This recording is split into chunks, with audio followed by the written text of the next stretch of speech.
Hello, and welcome to today. No, sorry. Like salmon returning to the mouth of the river, we are also returning to the stream. I told Emma I had something very stupid to start the stream with tonight, and I absolutely delivered on that count. That's for damn sure. Very pleased with myself and everyone else. It sounds on. Thank you, Luxie. Glad to have that confirmation, because, again, I mute all of the microphones on the list of the audio mixer. So, in my view, it shouldn't be on. I have no idea what's going on. Is she clapping? Emery's not clapping, she's groaning. Which is... Rich. I mean, I think it's a well-adjusted and pretty appropriate response to when either of us are telling bad jokes at each other. Because that happens a lot, right? Yeah. Yeah, I don't know why the sound setup is like that. I'm sure I could have a professional, someone who actually knows what they're doing, look at it and give me a better answer as to why, but it's kind of fun to have it as a mystery, isn't it? Is it not? I think it's a bit fun. I've nearly finished my coffee because I had it with dinner. Because it's been a really busy day today. Last week was a bit of a wash. I had essentially 2 days sick leave where I got not much done at work, or I had to go get a COVID test on Tuesday in a 5-hour queue. Worth it though, when you get that negative text that says, yes, you are safe, you're fine. It's pretty enjoyable. So I set out this morning, and even though I got up a little bit late, what was dinner? I'll handle that question in just a minute, Hendo. I'm happy to explain. And so I set out early today saying, I want to do a little bit more at work this week. I'm okay. I felt unfulfilled on Friday last week, so let's work a little bit harder. And so I did, but it also meant that I was kind of busy.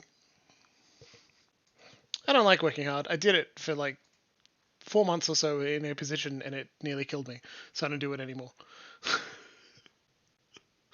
What was dinner? I used some pre-packaged gnocchi because making it myself is a bit much for a Monday night when I'm working during the day, though I do like gnocchi.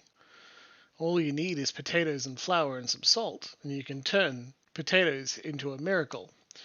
That's transubstantiation in a way that's much better than Jesus. I put that into a simple red sauce, and I added some chicken thighs that I browned, sliced up pretty small and thin, and browned them. And that was really quite delicious. Now I've got another 2 serves in the fridge.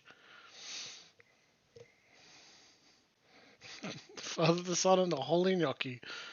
The sacred dumplings. That's good news, Hendo. I'm glad to hear that.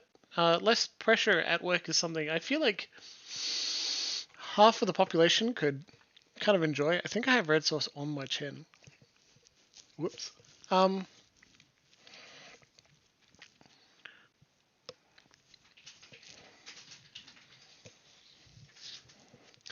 think they're probably dueling divinities, Flying Spaghetti Monster and the Holy Trinity of Gnocchi, right? That's what I feel.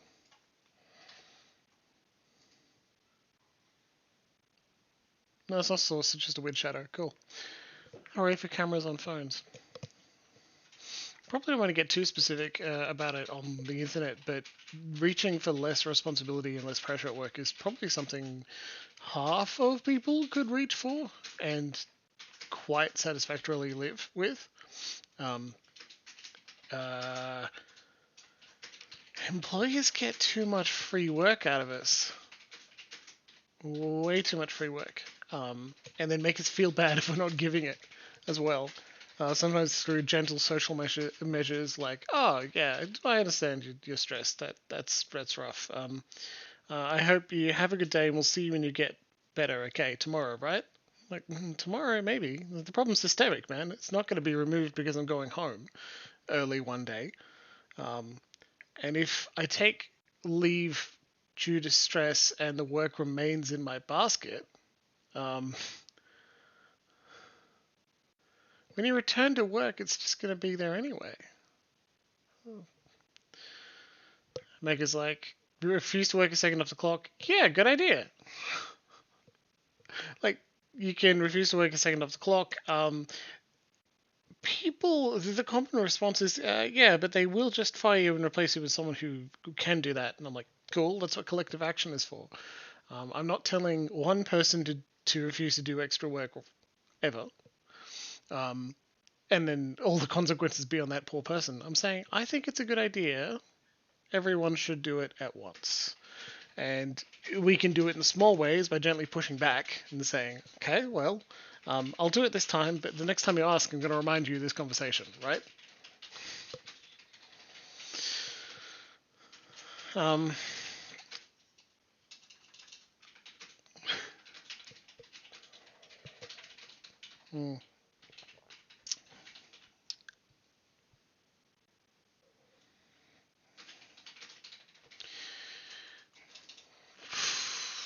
lot of things are done under threat of needing to be at a particular employer. Like needing to work in some capacity, and what was it? It's the same sort of thing as the school permanent record. I don't know if that was much of a thing here in Australia, but it was to note that there were long-reaching consequences for actions you may take beforehand, right? It's funny, like get fired from one shitty cafe job and then you'll never work at another cafe in Canberra. I don't know if that ever happened.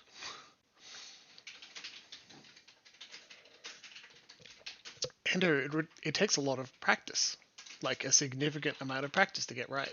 So I don't begrudge you by feeling unsure about how to do it.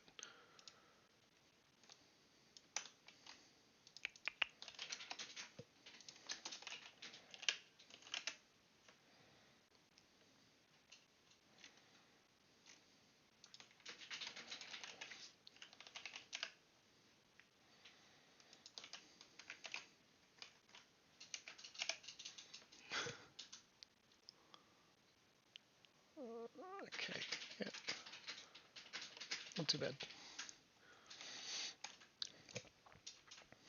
Still, could be worse.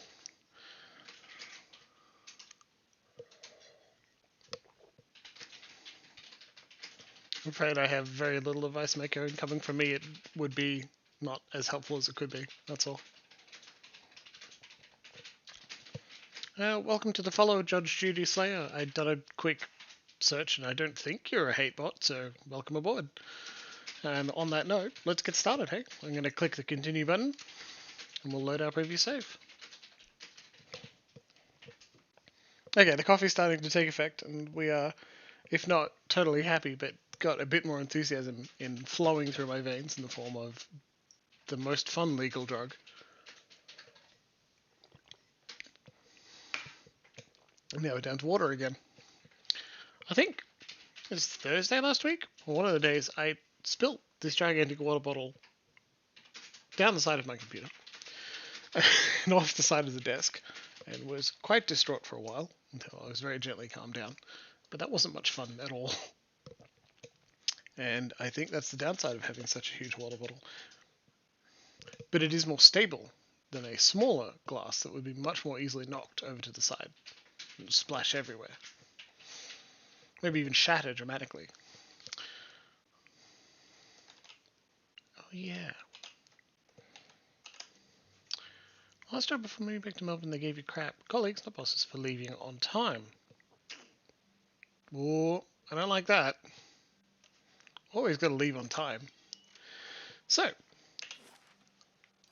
last episode was actually kind of big. Yeah, pretty big indeed. It was enjoyable, that's for damn sure. But, I mean, not last Wednesday, which was the last time we streamed. We played Final Fantasy 1, had a good, charming time. Just hung out, talked about Smut for a while. 10 out of 10.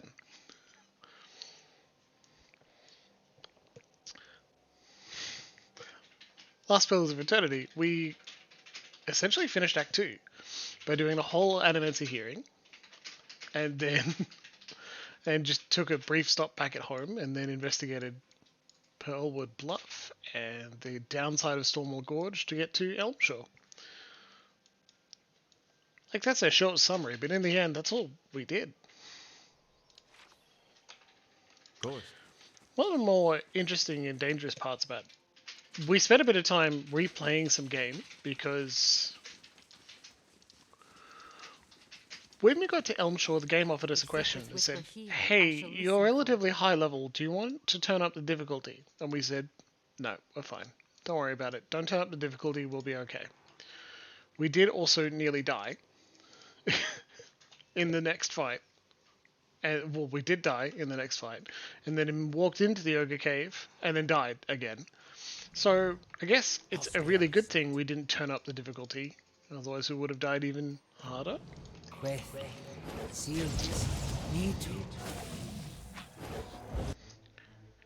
Look at all these enemies just running around staring at us. Gonna do Ringleader again. Dominate as many enemies in the area of effect as possible. Did it work? Did not. Now that we've got a bit of game sound, am I coming through okay over the top?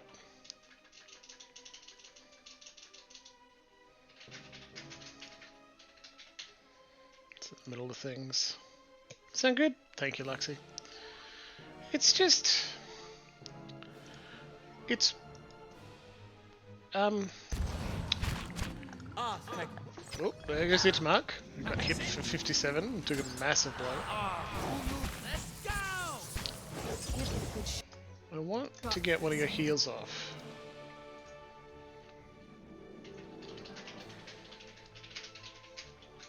My mind feels sharper.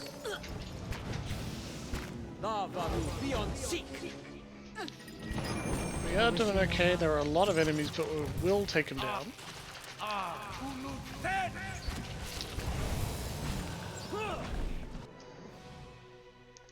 Let's put Aloth here so we can pull out Blast of Frost in a way that doesn't hurt our allies. Very good. Look at that, Aloth. Thank you. Aloth, tentacles, please.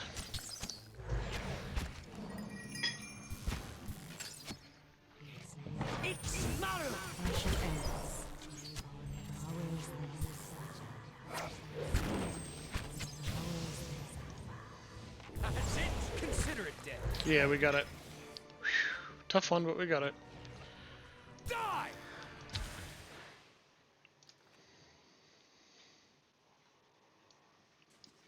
Hey. I don't know if Aloth Tentacles Please is disappointing. It just feels like perhaps we could have a more dramatic response. There's another enemy Earthblight. Oh, look at this! Soul! Let's poke the soul, my favorite. The Adra Arch looms in front of you, just as you saw it through Persoc's eyes. Hey! Sagani's quest. Sagani turns, watching the trees for movement. As the archer's shadow falls over you, the wooded shore fades into a different scene. You're standing in another forest. Blackened, bare trunks claw their way out of the soil and keep a solemn vigil over the young trees and tender shrubs. You move slowly through the woods and the ruins scattered throughout them. Stone pillars and broken arches show the bones of some destroyed building. Between and amidst it all are elves and orlins, their faces painted and their bows drawn. Lore 9.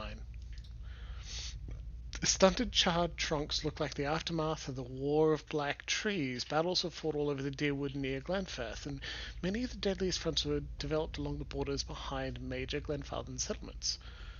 Burnt trees, crumbling ruins. Where is this? Hierovius. I'm glad you don't recognize it. That suggests you haven't been lurking around ruins where you don't belong. Hierovius eyes you intently with a waggling finger of feigned lecturing. Sounds like you're describing a desolate stretch in the mountain slopes north of Twin Elms, site of an old battle for the War of the Black Trees. I've seen the next location. I'll follow you. She counts the arrows in her quiver before adjusting the weight on her shoulders. I always get a strange feeling near the end of a hunt. Like an itch on the end of my nose. I feel like we're close. Are you disappointed? Not at all. After all this time. A part of me had already accepted that I'd never find him. That I'd be stuck wandering like this forever. Her hand lingers over a bone-tipped arrow. I'll admit, I didn't believe you at first. Still didn't until now. She looks at you out of the corners of her eyes. No, what changed? I haven't spent this much time around anyone since the long hunts in Nasitak. But I've gotten to know you, seen how you deal with Kith. Whatever else you turn out to be when we find Theos, you're honest. I know you wouldn't lead me astray in this. Honest too gave us this dialogue. What I mean is, thanks. No one's done this much for me in a very long time. Feels almost like I'm part of a village again.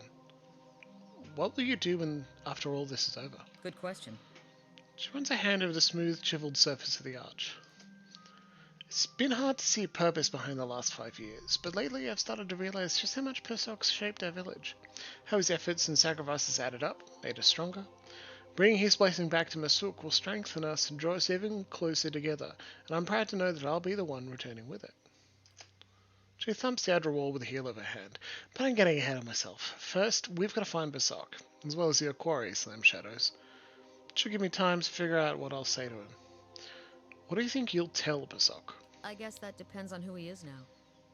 I'd like to think that traveling for 5 years entitles me to give him a solid earful about all of it. But what really matters to someone in Persok's position? The village he left behind? The family he likely won't remember? I wish my fractured memories told me more about the people closest to me. Must be lonely not knowing a thing like that. I guess I've taken that much for granted. She quickly looks at the grass at the base of the arch. Anyway, he's funny our men soon. Onward. Hey. Music does a lot of work there. Hey. To pull a very specific mood out of it. Very enjoyable. Bound and Buried. I'll read the whole thing again because we got this quest last episode. Superstitious folk near Road's End have been acting on a rumour that the hair of a dead virgin that was bound and buried alive can cure a hollowborn. Not only has it resulted in horrific attacks against young women, but unscrupulous merchants have taken to selling bits of hair to those who don't have the stomach to perform the act themselves. Road's End's local thanes have assigned agents to root out the problem, but they've had little success.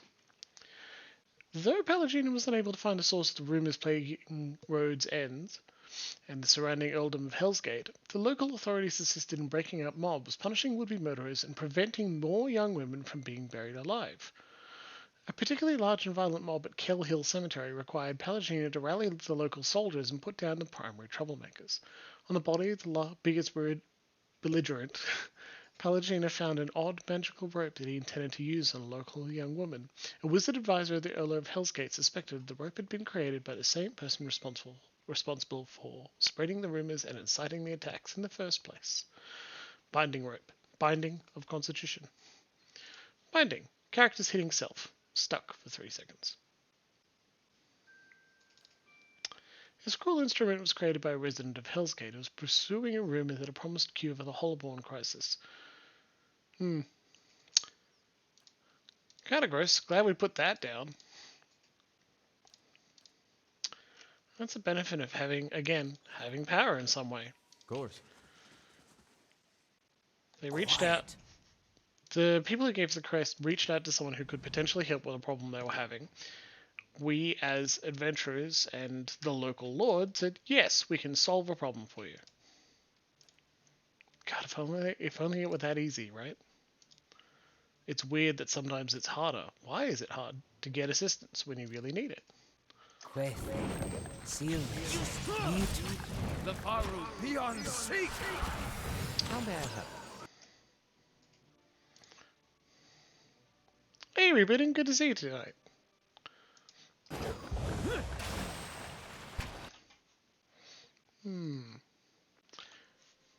I can do music up and game down.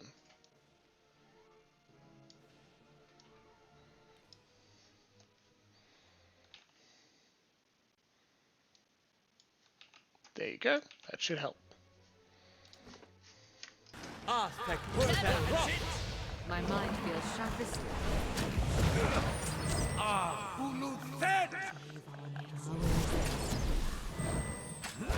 wish you no harm.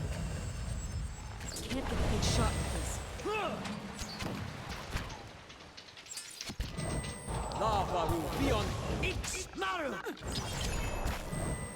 I figure it's the we're turning up sound. Healing Moonwell, please. We're turning up like music, but combat music's loud. It's exciting and invigorating. Let me try again.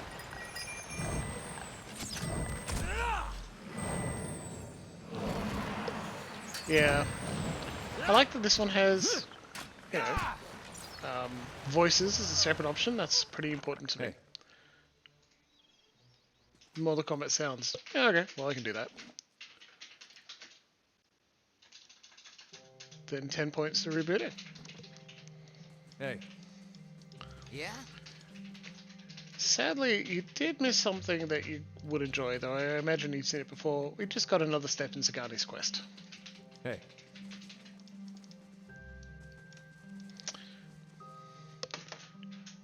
Just gonna use that button.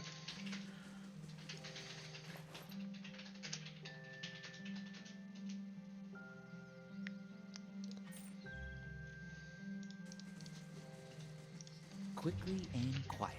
So we took a step into Elmshore, and even the random encounters here are wrecking us for a little bit, because we just walked across a broken bridge, is the trope. And I encourage the use of broken bridges, or like as a metaphor. There can be a literal broken bridge, absolutely. All the time to signpost where your players and their characters should go or shouldn't go, right? And this is a brilliant one, though it's a little hard to explain why flooding storms had stopped us from getting to Elmshore. Anyone suspected of treachery must be reported at once.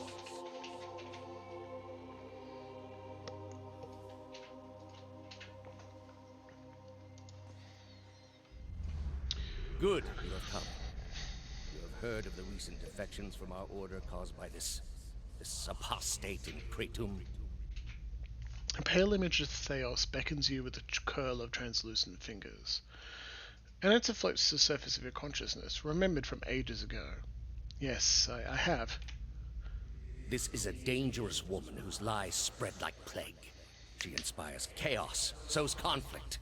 Because of these unusual circumstances, I am speaking to all our initiates personally to ensure there is no more dissension. You mean because she was one of us? Who she was no longer matters. If her following continues to grow, there will be war, and all our work will be undone. Theos hesitates. You were recruited from Kratum, were you not? You must have known this heretic woman, Yavara. At hearing the name, a flood of memories pours into your mind. Those paying attention may go, Kratum, I don't remember that place. Jimbles spends a lot of time talking about the nations and areas of the world because he's well and truly in love with the world building. Why hasn't this place come up before? That's intentional. Don't worry. You haven't missed anything. You are just as smart and beautiful as when we started playing. I would say, she's my sister. This is deeply troubling. She cannot be your sister. Not anymore. For the love of the gods, you must destroy all feelings you have for her. She stopped being my sister long ago. She has become something new and terrible to all of us now. I am trusting you to remain loyal to the gods in this. If you do not, you will have greater powers than me to answer to. But you will answer to me as well. After a moment he adds, I understand, Your Eminence. The memory you're in is someone from Kratum. Yes, exactly. And not only that, we're replaying a memory. The dialogue says a flood of memories comes back into your mind. It's the first time her name's ever said. It's the first time where... I'm pretty sure it's the first time her name's ever said. First time of it to come up, there's literally no way for you to know who that character is. So when it says, Love. when it gives you a list of ways you know this person, all of them and none of them are correct. They're allowing you as a player to make a quick decision on something that doesn't matter that much, right? What is your relationship to this person? Right? And surprise, surprise, short-term role-playing decision-making questions make me happy. Role-playing decisions with no, like, preparation. Make it up on the spot, improvising. Improvising that backstory, again, makes me happy. Because if there's no wrong answers, if it's not a test, you're free to click the button on another playthrough and recontextualize how you know this NPC. Who hasn't showed up yet? Right? Who is she? A danger to Theos and the Order? And the Leaden Key? Cool, we want to be dangerous to the Leaden Key. Those guys are jerks. Maybe we should hang out some more. Maybe she's my sister. Maybe she's no longer my sister. Cool. Yeah, Luxie's got a good point.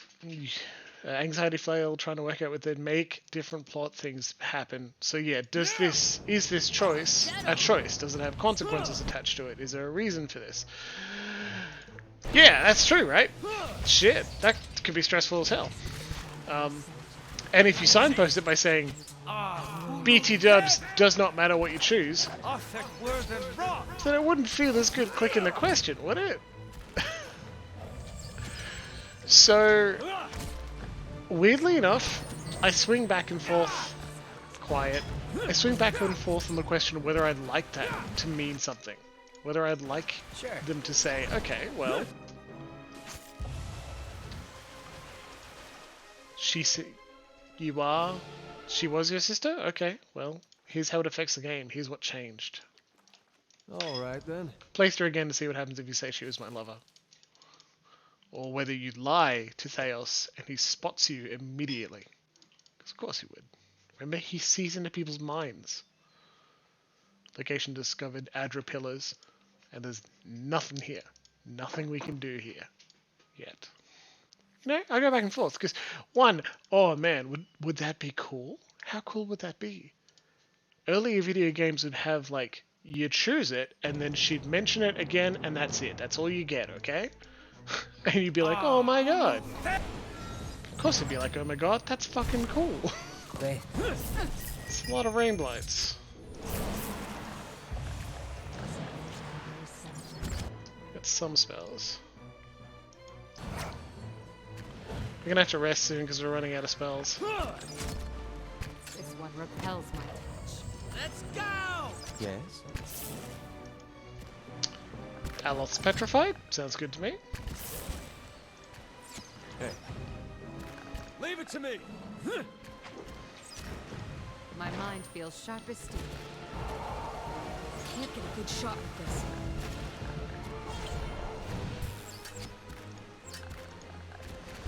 Wait.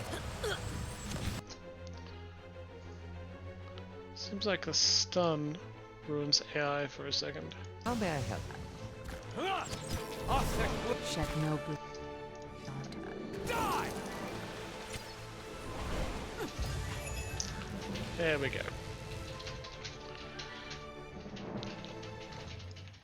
Yeah, what they establish in that dialogue is that this person, you've interacted with this NPC before, you know? That's the most important thing they're not letting skip. Good. I like that. Also, love overgrown stone. Just gorgeous, isn't it? Good job, Alice.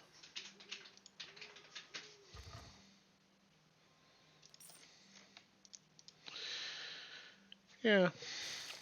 And anyway, what was I saying about beef gates? Not beef gates, broken bridges. They are different things. You can't get through Stormwall Gorge to Elmshire, so you can effectively make everything on this section of the map more dangerous. Because you've got a baseline of every character that gets this far is at least this dangerous.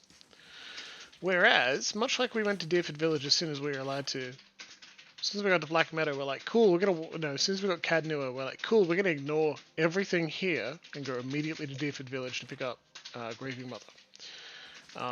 And nothing broke. The game didn't fall apart. There are even sections where we had Grieving Mother say things that we might not have. If we played Nice through and quiet. by immediately going to city, finishing everything there, and then moving on. Right? Nothing broke. That's great. But here you can also specifically say you must have had an awful thing happen at the sanitarium, and you must have had an experience with Theos at the dying monk being attacked by Stalgar. Yeah, will help.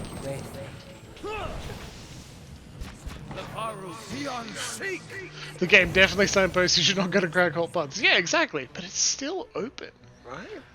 They could have said you can only go here in Act 3, but they just straight up made it available and then let you choose.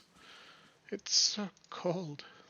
The man on the ground gasps for air, clutching his chest as he struggles. On closer examination, you see his red cloak obscures the full extent of his injuries. His face whitens as blood pools around him. Please, traveler! He reaches out, arduously extending his hand to you. If you're not a monk, you can't choose option 2. I wonder what that would be. That's quite interesting. Alright, help the man get to his feet, first of all. No, he moans, slipping out of your grip. Do not trouble yourself. This body is a ruined shell, but my soul will live on. That is all that matters.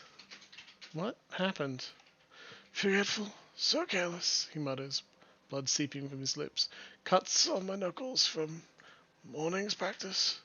He holds his blood-soaked hand out in front of him. The Stelgars, they smelled the blood on me. They thought they found their next meal. The man reaches down to clutch his left leg, his finger running along a jagged length of bone protruding from his knee. They were almost correct. Honest, too.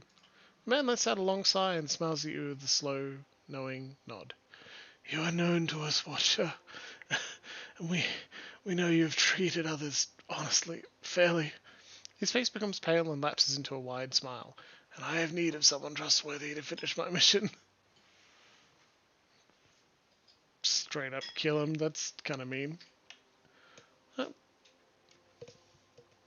Okay, be still. Allow me to tend to your wounds or at least ease the pain. As you move to help, the monk places his hand on yours and gently rebuffs your efforts with his remaining strength. Your intentions are kind, but I must embrace my suffering and ready my soul for its next journey. This must be delivered to my order. The monk weakly grasps for his satchel, drawing from it a messenger's scroll case. Take it, he rasps, waving the missive at you. It needs to be carried to the celestial sapling. Give this to my brothers. They will reward you. Do not open it.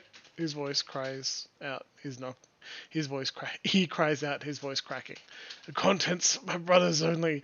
If the seal is broken, they will. Blood erupts from the man's mouth, streams of red oozing down his neck. His head slumps backwards, and his body goes still. Hey, everybody. Literally 1, 2, or 3. I do not have an option for eat it, though I will point out that option 4 is dexterity 18 and it won't tell us what it is, and maybe, just maybe, it would have been eat the scroll. Yeah, exactly, Loxy. Maybe if we replay the entire game up to this point but with a much more dexterous character, we could see what it'd be like to eat the scroll. But sincerely, I mean, we've been going for 40 minutes. It's time for our first vote. 1, 2, or 3. We can examine the scroll case, we can stow the scroll case in our pack, or we just open it with 3. Would it really be the same if we recreated a new character as Slam Shadows, right? With higher dex? That doesn't feel right. Maybe you guys want me to download a save game editor and increase my dexterity to 40. Can I vote verbally? Hmm? 1, because you need to know if it's a Vegemite or a cinnamon scroll. Alright. Examine the cinnamon scroll case. The scroll case is crafted of darkly stained oak in the likeness of a thin tower. Along its length, 5 wax seals adorn the case, each one with its own symbol: a small flame, an open palm, a crescent moon, a shining sun, and a balanced scale. The seals would more than likely break if you try to open the case. Oh, rebooting. What are you implying? That I'm a dirty, dirty cheater? Who has absolutely edited my stats before? Absolutely have. And not just in other games, but in Pillars as well. 1 and 2, for many reasons.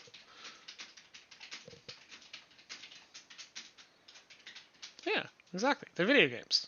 They're single-player video games. They happen on your computer. And if your experience is heightened or improved in any way by taking control that the developers left in the game, do it.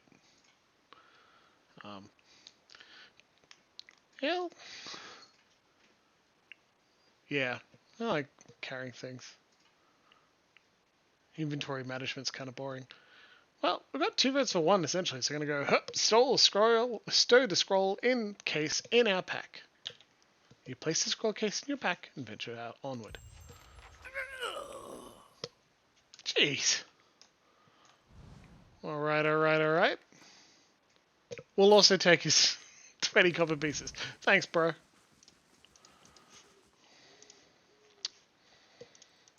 One more thing. Just one more thing.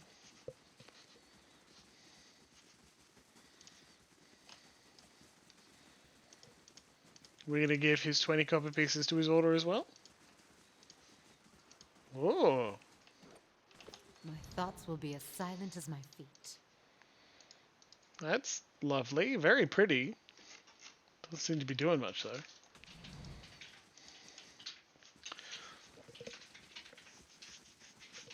Okay. The plan. Say hi to these boars. Hello, boars.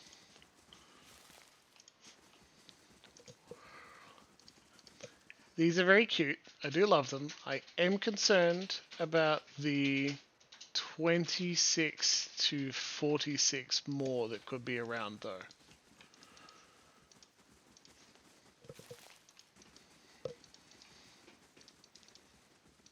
I will not apologize for making memes, especially one of my favorite memes. This is Twin Elms. We've made it to another city. We're not going there.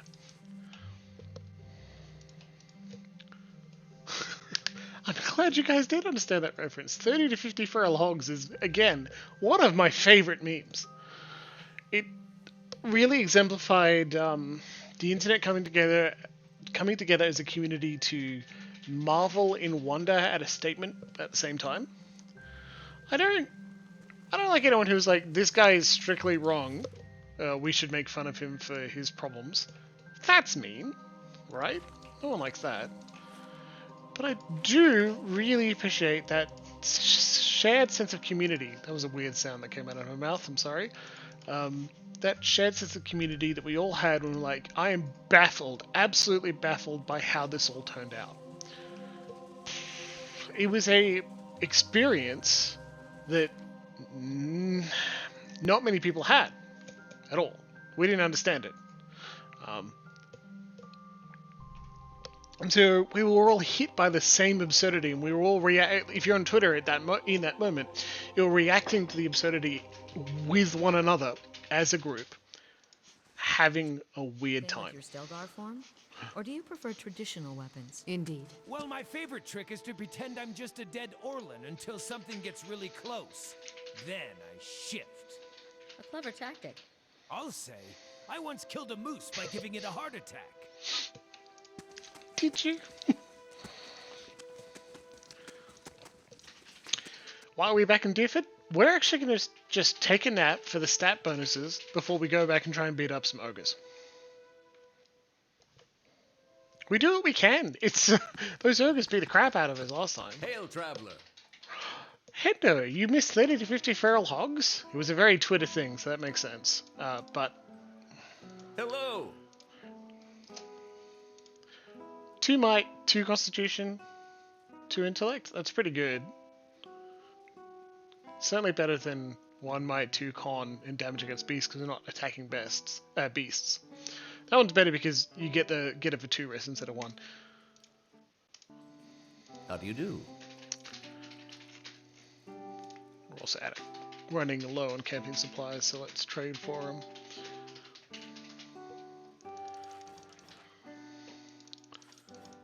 Sell our premium junk while we're at it.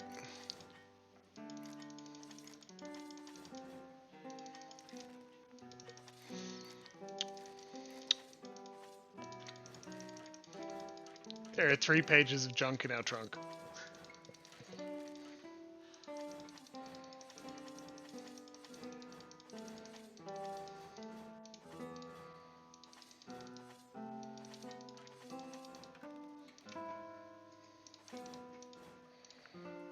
And now they're paying us for the pleasure.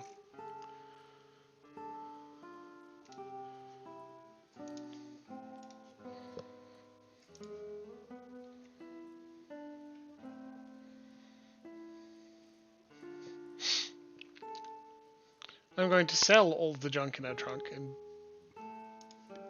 take it as a fantastic reward. Gonna get more beef loaf as well, and we're going to eat some beef loaf. Can only sell 2 rows of stuff at a time. Oh, rebooting, that's rough. It's a lot of inventory management. The least fun part of any game for me. Not the worst, the least fun. Different statements. Beef loaf. Yeah, I think food is one of the things you can eat before combat. You must gather your party before venturing forth. And we're going to take advantage of that fact because, okay, so this is what the game is like playing it at a hard difficulty. Like, deliberately going back to an inn, resting, buying all sorts of food, gearing up before you fight, right? Not my most fun. 2 days, 21 hours. We will go back. Don't worry. Before they attack. It's a second last upgrade to the Caed Nua as well, by the way. Selling it is slow, yeah. Yeah, Luxie, I agree. Beef load is strictly worse. Yeah. Thanks for making me think about that. This is something else that's like, the game's a little not great.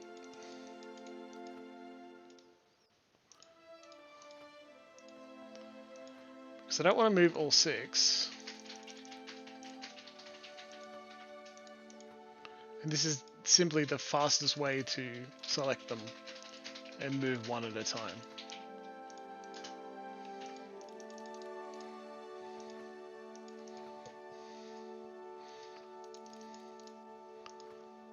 Glad to hear it, Mako.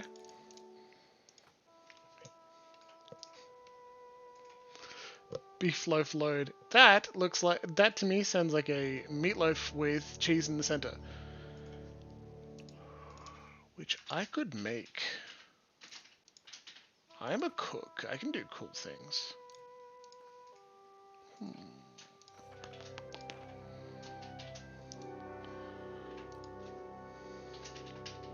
Honestly, that could be useful. I often might get you to cast that. Alright. Your thoughts must flow deeply indeed. How may I help? Need something? Crunchy munchies time, everybody. Watcher. Save the game before we get started. Let's do it.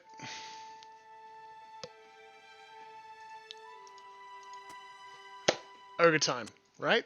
We can do this.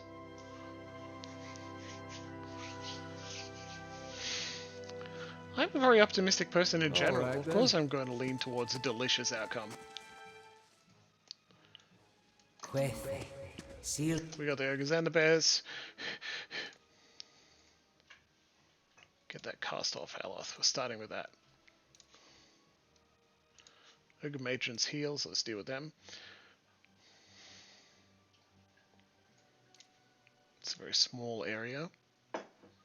Let's cause burn damage. Let's start with that. Not a bad idea, huh? Slam. Enhance all your attributes.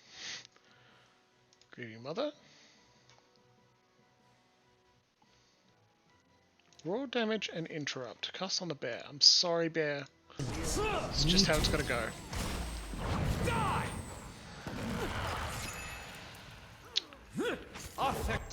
That was surprisingly effective.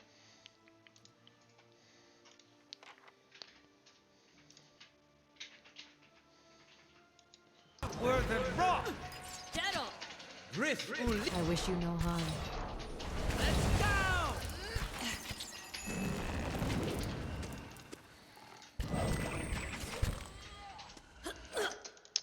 No, Aloth, don't run into melee to cast that spell, you idiot. Food or filth? Am I really guaranteed to pick food? True. I think when it comes to, you know, beefstiality, sorry, I'm gonna pick food. Alright, move forward a My little mind bit. feels sharp as steel. And nope. Hailstorm them, but not us. Oh, almost had.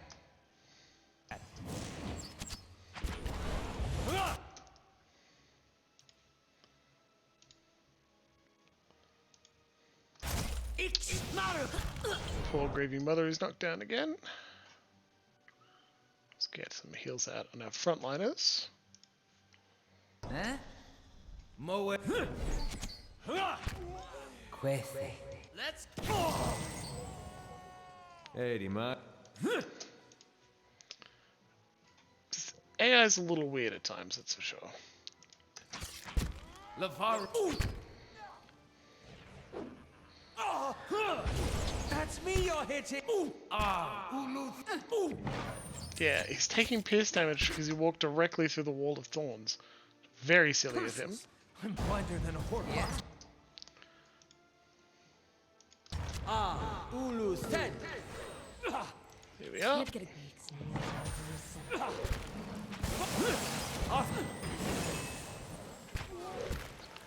And now for now, render wise, and we're good to go. Come on. Good night's sleep in an inn. Have some beef loaf. You're good to go, right? Alright then. And we can beat up the Ogre Druid and get a free diamond. Sorry, bears. Now render wise, including now render wise's head. Why is there so... These bones have been snapped and crushed by massive teeth. Why is there so insistent that we dealt with Nalrenda Wise now, rather than coming back after a bit of a level up, Spirit? I'll see what I can do. We're going back to Welcome. Caed Nua. Girdle of Age and Constitution, of Constitution 3, and Fen Walkers. Defense against stuck, paralyzed, hobbled, negative duration on them. We're going back to Caed Nua to turn in the last bounty and get a whole new set of them. We're also going to be given a whole new set of bounties to do shortly after. More spells, you're a customer, man. And then we're going to go to the White March. Because I don't want to leave the expansion to the very end, because it's not strictly how it works. It's an integral expansion. It can be done from like a while ago, and we just ignored it. Very worth having Duke's own beef loaf, that's for sure.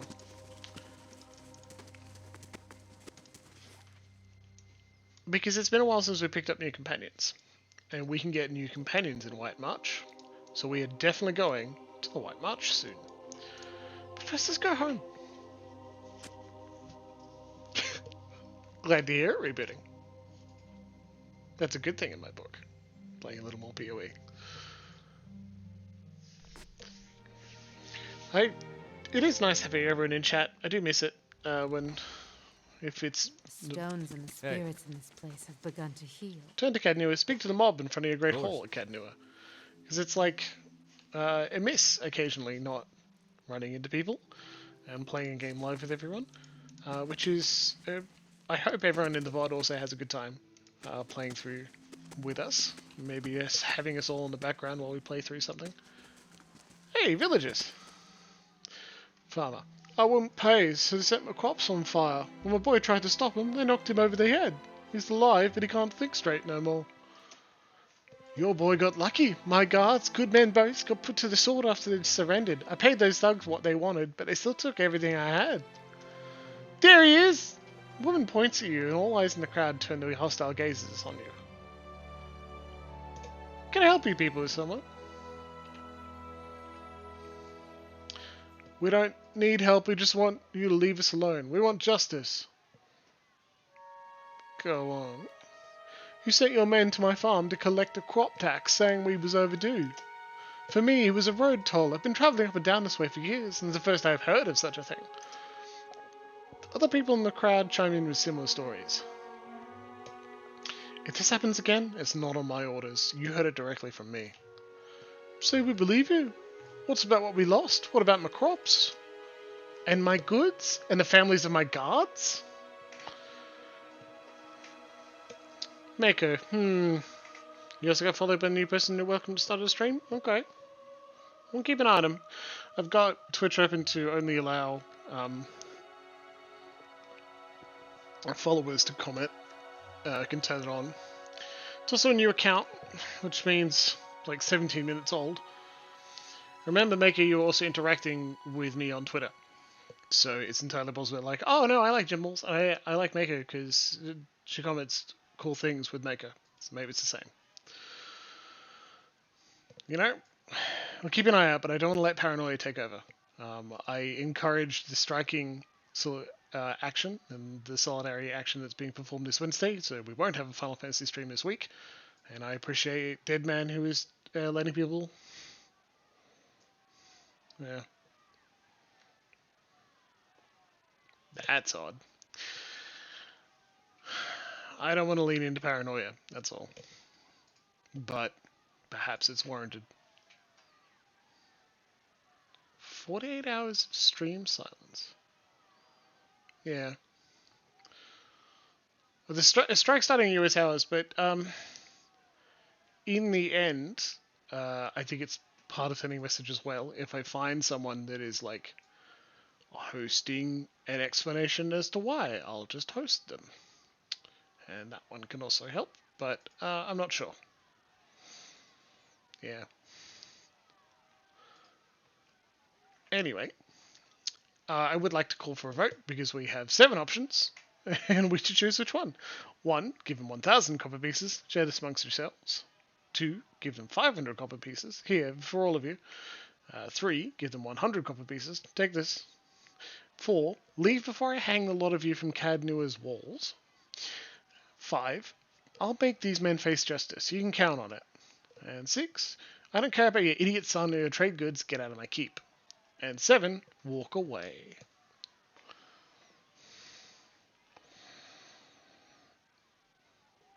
To us, we can absolutely choose any of them.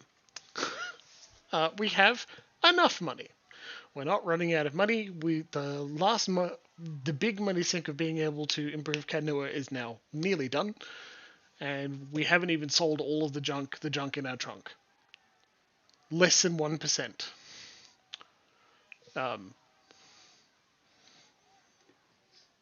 What's the percentage? Yeah, less than 1% of our gold.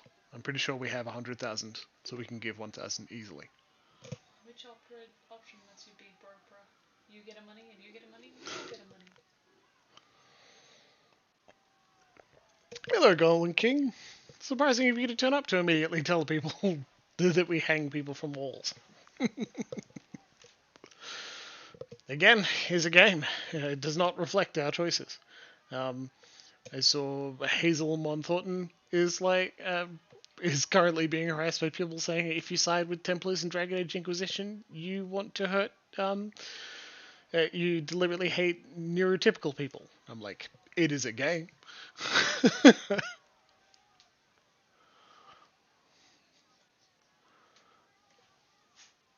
We got about... Yeah, exactly, rebidding. We've got about 3 votes for 1. I'm also voting for 1. I'm clicking 1. Let's give him 1,000 copper pieces. Most generous of you, my lord. The villagers nod and smile at you, uttering thanks as they distribute the coins between them. Your stronghold has gained 3 prestige.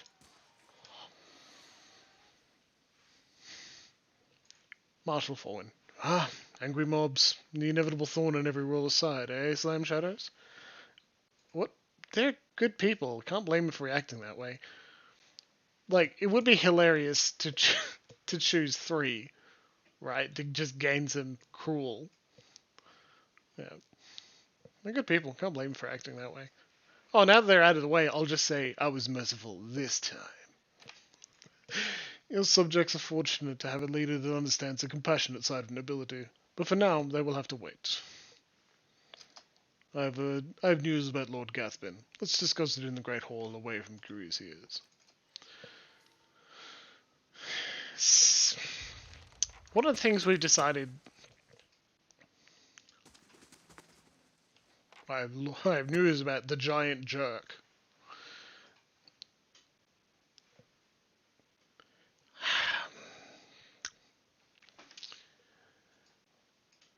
Inquisition was worth playing through both sides.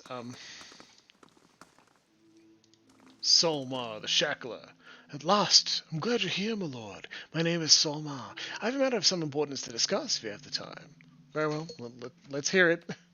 You suggest for your allies to join you, and you take your place upon your throne.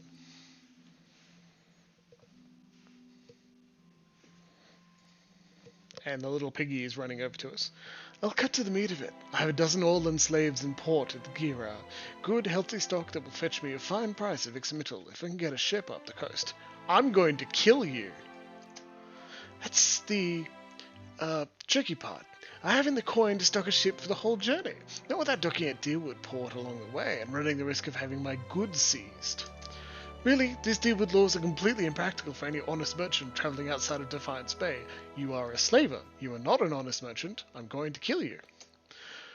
I hoped you could be of some assistance. You're not originally from the Deerwood, I hear, so surely you understand.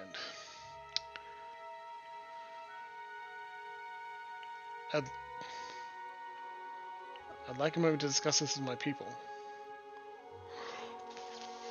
Fuck yes! Okay, Solmar inclines his head politely and steps out of earshot. Here, Vius, I want you to head down to Girara and see if you can free those slaves. I would love to. It gives me something to do with my hands while I plot this man's painful death. Motion for your guests to return.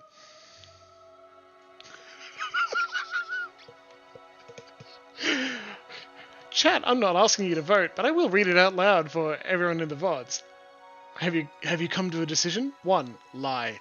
I need some time to look into the matter. Return to Girara and I will send word. Or 2. Yes, I've decided to hang you. Guards, take him away. I'm going to emphatically and enthusiastically press 2. What? You can't be... This is madness! Stop! You can't do this to me! Solmar's cries continue even as he is dragged out of the hall.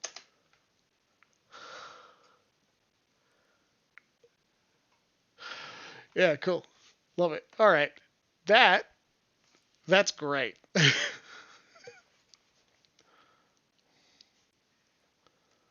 I like that our solution is not only send Hiervius to save them, but also kill him. Begins his journey back to Girara. I don't think that's correct. But Hiervius is still off rescuing the slaves. What a good man. He's busy. So now we need to take someone back into our party. Do you want some Durant? No. We'll take Pelagina for a bit of time, huh? I haven't had her for a while. She's cool. I like her. Bit of athletics. That's all, really. Kana's good, but again, it's because we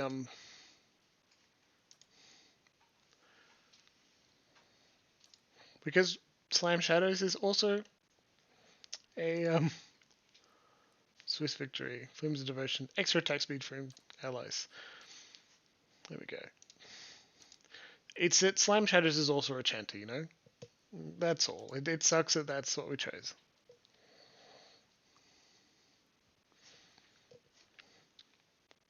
Maybe you knock someone down, get the bonus to defenses for allies.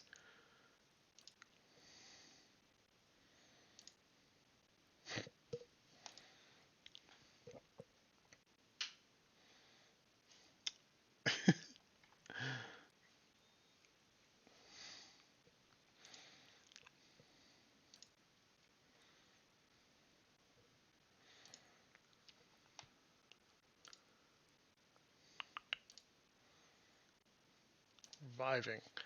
Commands an unconscious ally to get back up. No, they take damage afterwards. I think we honestly get... I don't want another mode, because we've got enough auras. I think we grab coordinated attacks.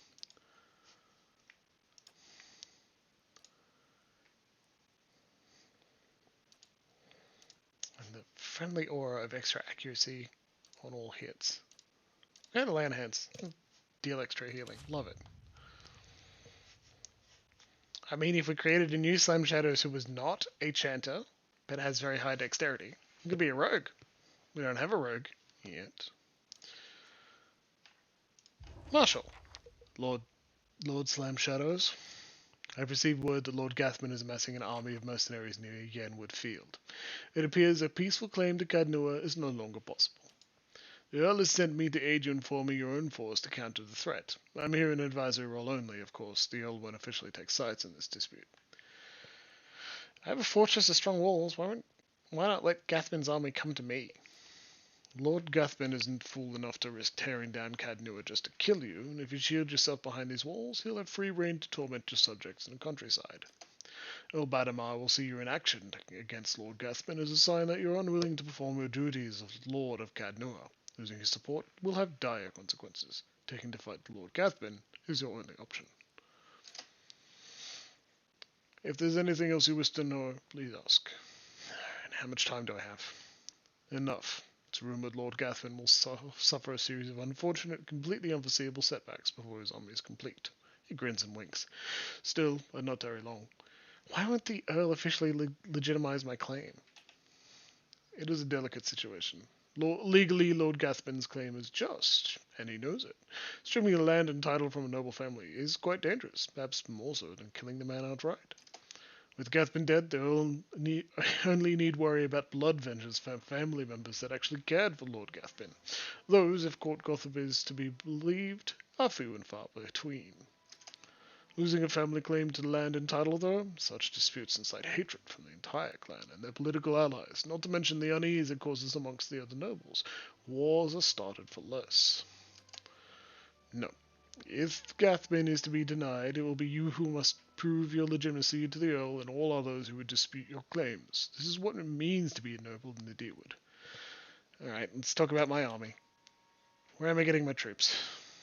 I've sent out a call for volunteers from the lands around Caed Nua. Hopefully, people will realize that being under your rule is preferable to that of Lord Gathman's. Any hireling stationed at Caed Nua will also accompany you to the battle, so I suggest you acquire as many of them as possible. Received a missive from the dozens. They've heard about the situation, will send a squad of their finest arquebusiers when the time for battle comes. Cool! It's funny, because we did kind of screw them at the Animancy hearings. What's the status of my regular troops? Marshal shakes his head. Too green, too few. If you go up against Lord Gathman now, losses will be heavy. However, victory is still possible. Alright, well we need to recruit veteran troops. I know a company or two of veterans will be willing to join us for a bit of coin. Say 10,000 coppers should cover the expenses. Yeah, go ahead. His eyes widen. It will be done. What special allies do I have available? A squad of arquebusiers from the dozens. Alright, well, that's all for now. Interesting. Let's just have a... Let's just hold the vicious mercenary attack. Just see how it goes.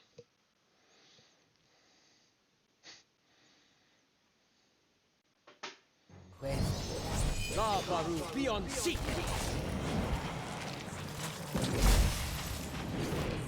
La Baru. Get him, boys. That's it!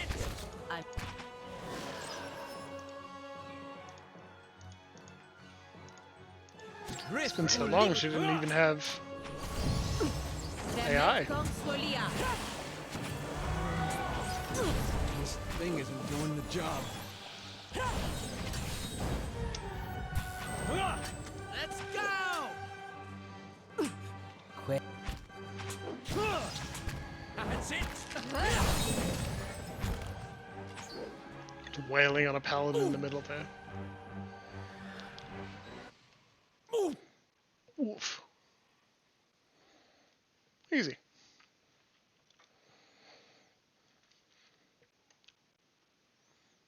Again, far better than manually trying to resolve that. That would have taken ages. The stones and the spirits in this place have begun to heal.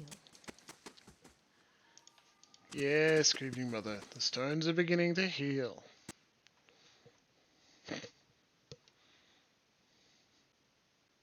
Actually missed the tip, Luxie. What was it?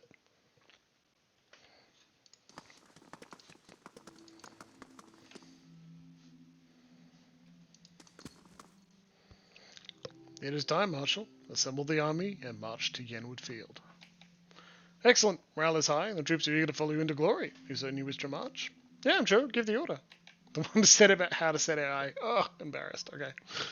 As you command, I'll march the army to Yenwood Field. Will you be accompanying us? Yeah, let's march.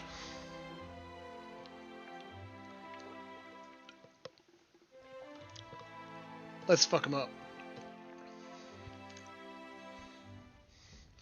As you crest a small hill overlooking Yenwood Field, Lord Gathbin's army is a flurry of activity, scurrying to and fro.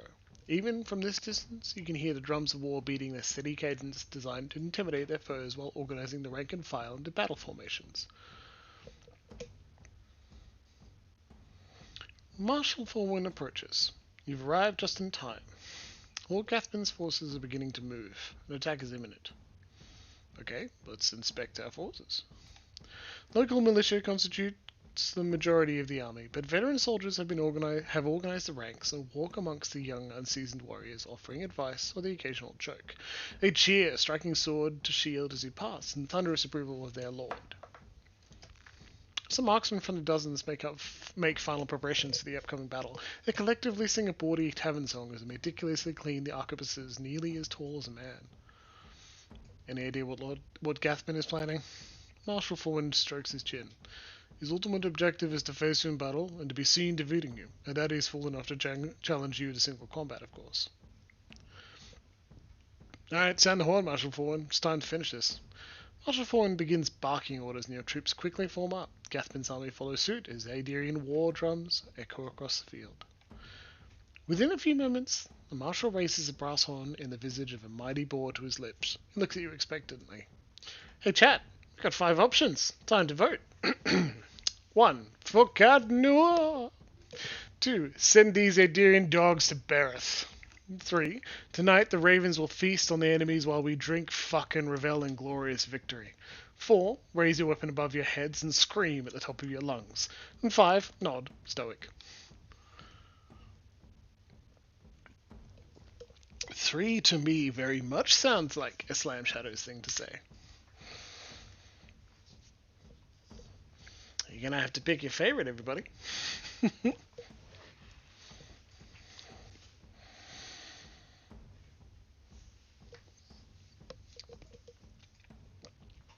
I don't like 2 so much. It's not really their fault that they're from Adir or that Lord Gathman is just commanding him to do something shitty. Right?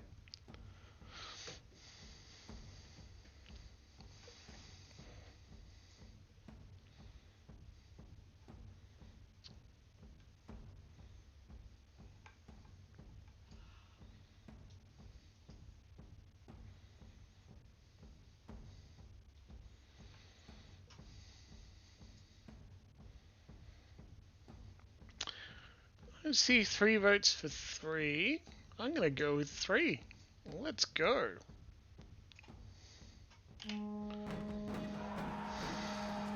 The troops bellow across the field, pounding weapons to shield as the marshal's horn sounds. Dozens of bowstrings twang in unison behind you as your archers unleash a hail of arrows at Gathbin's army. The missiles hiss through the air with deadly accuracy, felling scores of enemies. In a bold move, Gathbin points his sword towards your position, giving it unheard order. His infantry, shields raised, charge the field. Your infantry charges headlong into the enemy infantry in the center of the field. A cacophonous sound of metal on metal is nearly deafening as the 2 forces collide. The fighting is fierce, and the screams of the dying numerous. Led by veteran warriors rallied to your cause, the troops fight valiantly and appear to be holding their ground. The battle thus far appears to be a stalemate. Then a group of Aedirian battle mages emerges from behind the enemy lines. They begin weaving their hands in unison with practiced precision. Suddenly waves of arcane fire erupt among your troops. The acrid smell of smoke and burning flesh is nearly overwhelming. From the left flank, a unit of Rao-type berserkers clad in plate armor and wielding greatswords begin to collapse the left side of the line. The ground is thick with the dead as they press their advantage. Meanwhile, bleak Walker paladins dressed in dark armor and carrying sword and shield striking back and forth behind Gathman's lines, rallying his warriors and exhorting them to fight harder. As the battle rages, Marshal Fallen looks at you for orders. 4. Study the battlefield. Your troops fight bravely and your lines are holding for the moment. Gathman's army is slowly pushing you back and casualties are mounting. Defeat is likely. This is a problem. Some of your own corpses. That's what we do! Slam Shadows, are you not telling stories?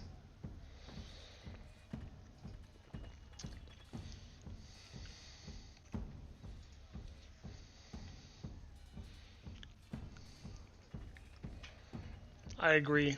I'm gonna go with 2, as everyone shouts out.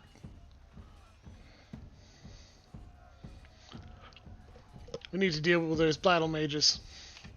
What's your plan, Lord Slam Shadows? Have the dozens arquebusiers open fire. The arquebusiers quickly form a line and unleash a salvo of gunfire into the battle mage ranks. Bullets tear through their magical defenses and the wizards fall by the score. Fearing the gunfire, the unit breaks and retreats to the battlefield. Ah, you've been paying attention, my friends. Because, remember, guns pierce through magical defenses.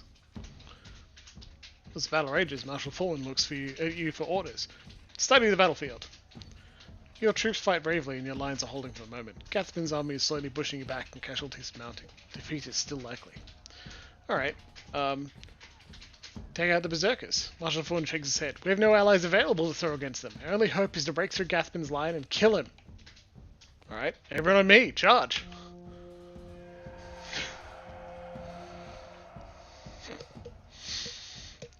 As a reminder of your force's charge, a horn sounds in the distance. A new contingent of warriors crest a nearby hill. As Gathman's reinforcements charge headlong into the fray, his other troops cheer triumphantly.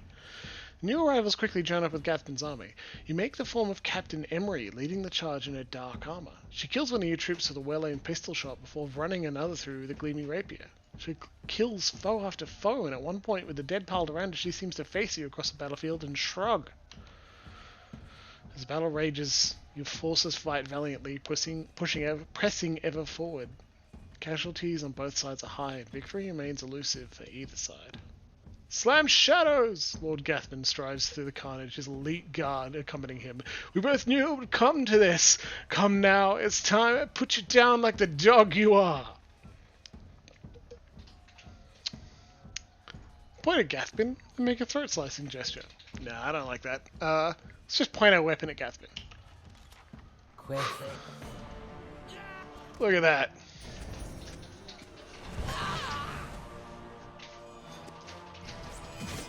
This is a big battle. You can see the engine is struggling a little bit to do the This ends here. This ends here. Aloth, tentacles, please.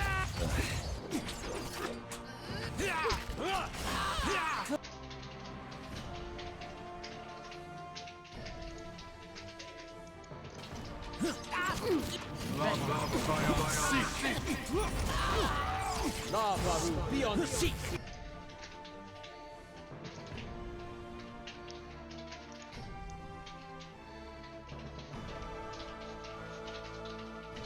I didn't try to take out the Bleak Walkers, we had only one group of allies to do something cool, and we killed the bulk of our of the Adirian battle mages. I done rebooting. Aloth's gonna do that magical thing when he dies, yeah.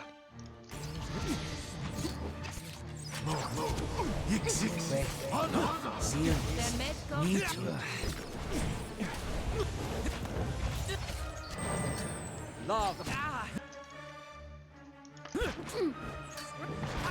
Fatigue is a weakness.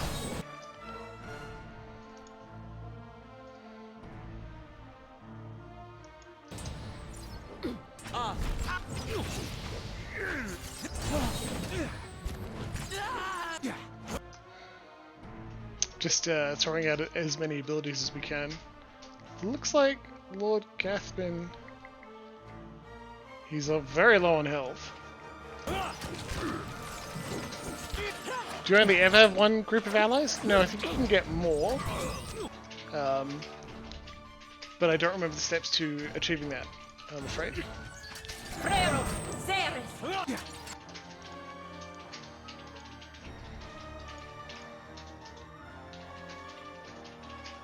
Gathbin's currently badly injured, so he's getting healings from someone. I think.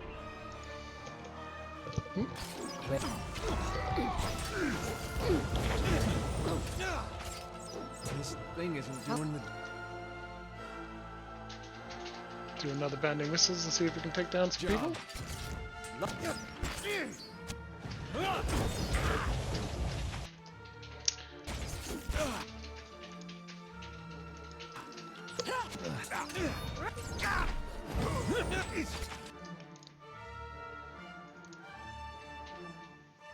Drop some healing and damage from Slam Shadows.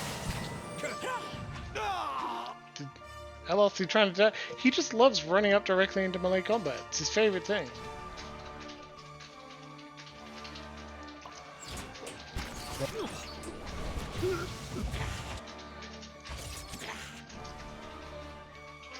Looks like Lord Gathbin's gone down. Now we're just mopping up to see if we can take down the rest of them.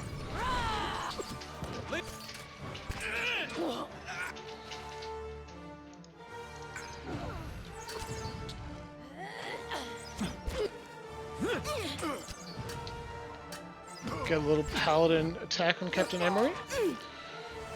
Grieving Murray as mother as a cipher is like a caster type that we've given a greatsword to and said, okay, go ham. It works very well. I'm proud of it. Itumak is just mowing down people over here.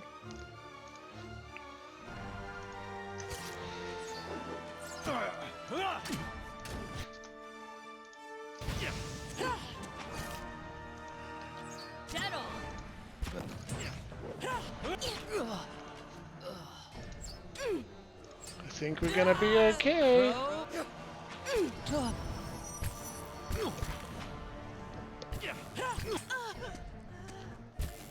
Took down the captain. Look at that. We won. It was close. Lord Gathbin lies dead before you. His army scattered. Bloodied and exhausted, your remaining troops look to you, their swords raised high in victory, chanting a name. Slam Shadows! Slam Shadows! Slam Shadows! Continue. Quest completed, the Battle of Inwoodfield. Whew. Holding the hem of his robe as he steps over several bodies, Chancellor Warren approaches you. Although his face is pale and he looks as though he'll be sick at any moment, he forces a smile. Lord Slam Shadows, well, I'm grateful this dispute is finally over. It is regrettable so many lives are lost in the process. Gathbin should have just been reasonable from the start. He gags involuntarily as his silk boot brushes against the severed head. In any event, as the legal arbiter of Earl Badamar, I'm here to inform you that you've been declared a Thane of the Deerwood, and Caed Nua has been recognized as your domain. It shall ever be thus, and will pass down to any descendants you may have in the future. Of course, now that your claim has been upheld, you are expected to forward a small portion of any taxes you collect to your rightful lord, Earl Badamar.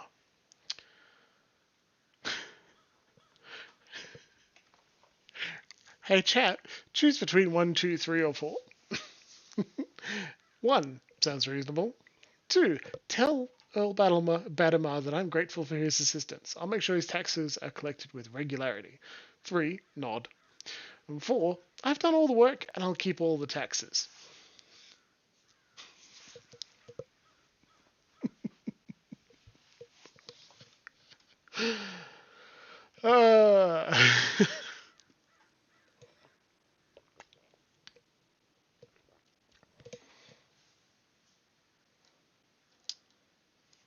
Yeah, did send the marshal to help out. I just think that it is pretty funny to say, I've done all the work, so I'm going to keep all the taxes. It's very funny to me. And not just because the Earl will probably immediately go, right, okay, can we get another Lord Gathbin to go cause some trouble?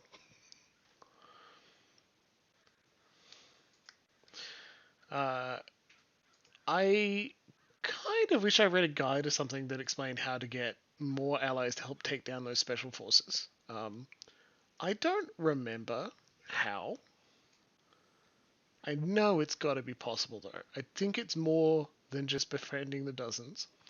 I believe there are some things you can do in White March to get one unit or two, and that would assist quite a lot. I also think there are things you can do in Twin Elms, but I don't think I've ever done them because usually I do these quests immediately. Okay, we got 2 rates of 2, let's go. Alright, well, tell the Earl Badamar that I'm grateful for his assistance. I'll make sure his taxes are collected with regularity. Excellent. I'll inform Lord Badamar that everything is in order. It appears my work is done. Feel free to visit the palace if... He steps in a pile of entrails with a wet squish as he turns to leave. On second thought, I'll come and visit you. Yes, perhaps in a year. Or 3. Lord Slime Shadows, it's been an honor to serve you. I'll be making my way back to Gieran's Grasp. The Earl has some urgent business for me there, unfortunately. Should you ever find yourself that far north, feel free to call on me. I'd love to trade war stories with you over a cup or two. And grasps your hand briefly in a firm grip, then turns on his heel. Right. Now comes the grisly task of looting everyone, including the Gathman family's signet. Oh, Lord's Authority. 1 per stronghold turn. 5 might, 5 resolve, immunity to charmed and dominated.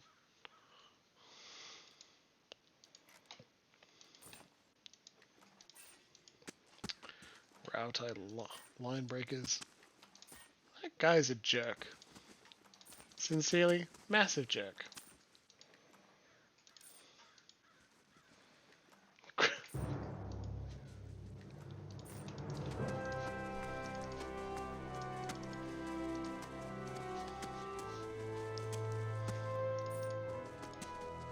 That's some real triumphant music you got there, game. Yenwood Field. Well, that was exciting.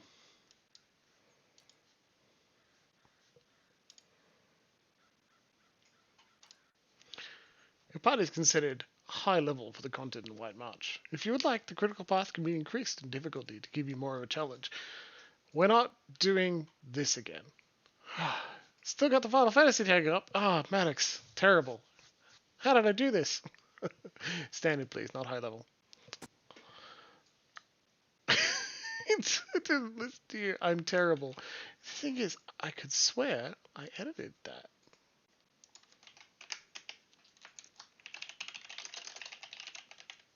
Yeah, what if about if I save it now? There. Stream info edited. And the shadow of the mountains falls across your path. You've barely begun your climb when the darkening sky pummels you with hailstones and turns the ground beneath you to ice. You press on. I think we missed the beginning. The air grows thin, and the treacherous mountain passes funnel screeching winds past your ears. A blizzard forces you to make camp for 3 days, huddling for safety while snow piles around your refuge. At last the weather clears, and you approach Stalwart under a crisp blue sky. There's a noise, high and sharp, coming from the village that sounds at first like another frozen gale. But when you top the rise and reach the village's wooden gates, you see what lies beyond them. Such a good voiceover. I wonder how people get so good at that, because it's probably just really good microphone and tuning. You set out for Stalwart. Yeah. The White March rises up in the distance, stretching to the north and south as far as the eye can see. It beckons to you with peaks like broken fingers. The road thins to a tattered ribbon, and the shadow of the mountains falls across your path. You've barely begun your climb when the darkening sky pummels you with hailstones and turns the ground beneath you to ice. You press on. There. It's Darzyr, with a whole pack of them. Oh no! We can take these bastards! Why didn't we rest? Look, it healed us. It assumed we rested in the 3 days it mentioned. Resolve attack. Vithrak have emerged from Caed Nua and will attack soon. Oh boy.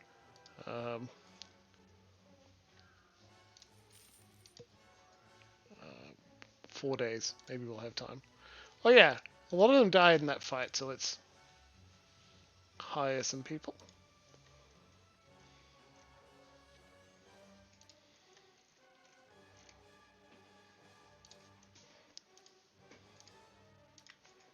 And begin the West Curtain Wall construction, which would complete the rebuilding of Caed Nua.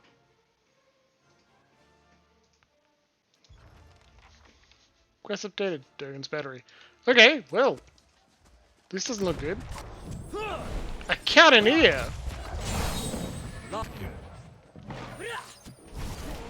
You're not getting through me. Dead on!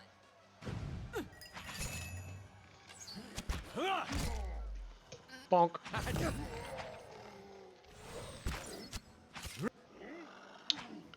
We only paid Captain Emery off.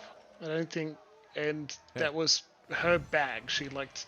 I don't think we paid her off, and that was her thing. Like she could be paid off. We just were like, Look out! More of them by the fishery! perhaps don't be a jerk. Yeah, we didn't pay her off, and perhaps if we did, she would have turned. That could have been cool. Let's go! The diplomacy, such a shame. See, here you can tell we did not choose the make things harder path because I'm no longer stressed as we're in this random fight. Thankfully. She only joins you if you're winning. Mako, sorry, Larksy, that makes a lot of sense. Ogres broke through the Western Stockade. Yeah, like if you... We need help! If you're kicking us, it is very fun. She's like, alright, and then immediately just turns. Well, she bet wrong. We're a protagonist. We would have loaded the game if we started to lose. With the ability of save games.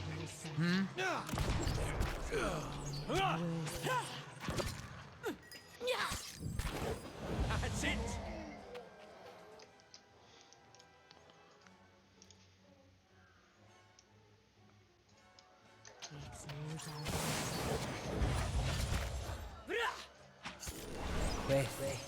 Sealness.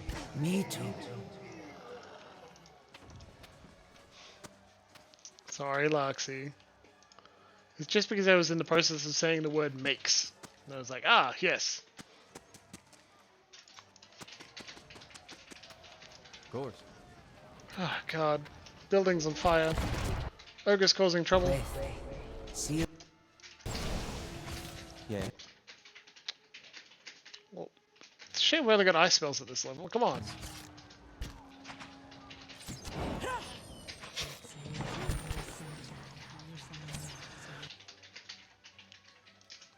Hello, tentacles, please.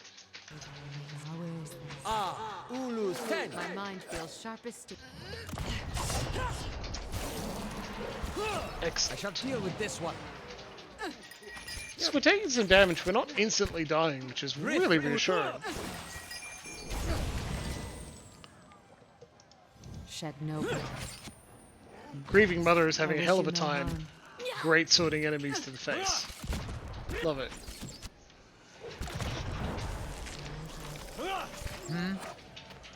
Maybe a... That's it! Yeah? Let's go! Love. Dead on! Ha! Got him!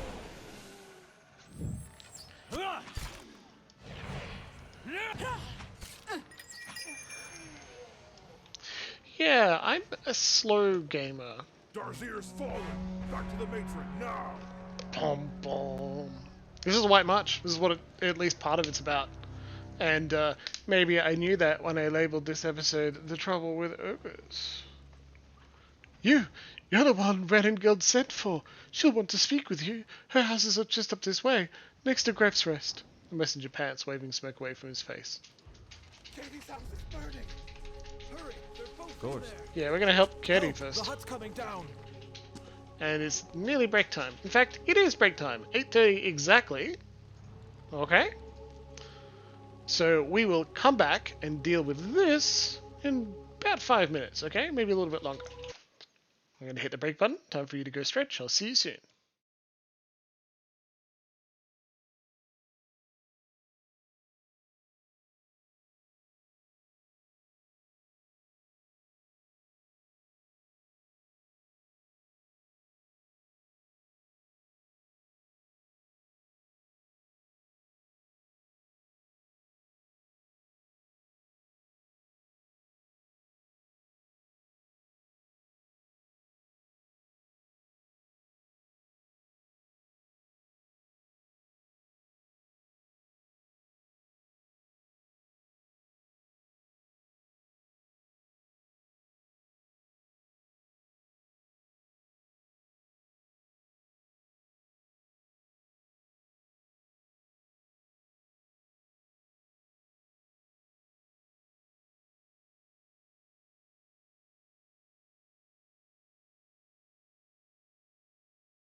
Well, welcome back everybody. Let's have a nice little break.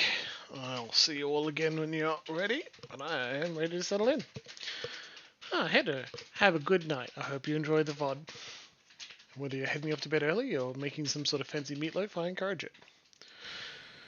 This is something that doesn't have an official name as far as I can tell. We'll see if we can get part of that maraschino there. There. A bit of a design in the maraschino. It's just some pineapple juice, some rum, and triple sec. Very fruity. Not too strong. Shaken up a lot. And a maraschino cherry there in the bottom. An actual one. A Luxardo maraschino cherry. And I dribbled it over the foam at the top. Makes for a nice little sweetness to the top. Very cool. Yeah, I just wanted something nice and tropical.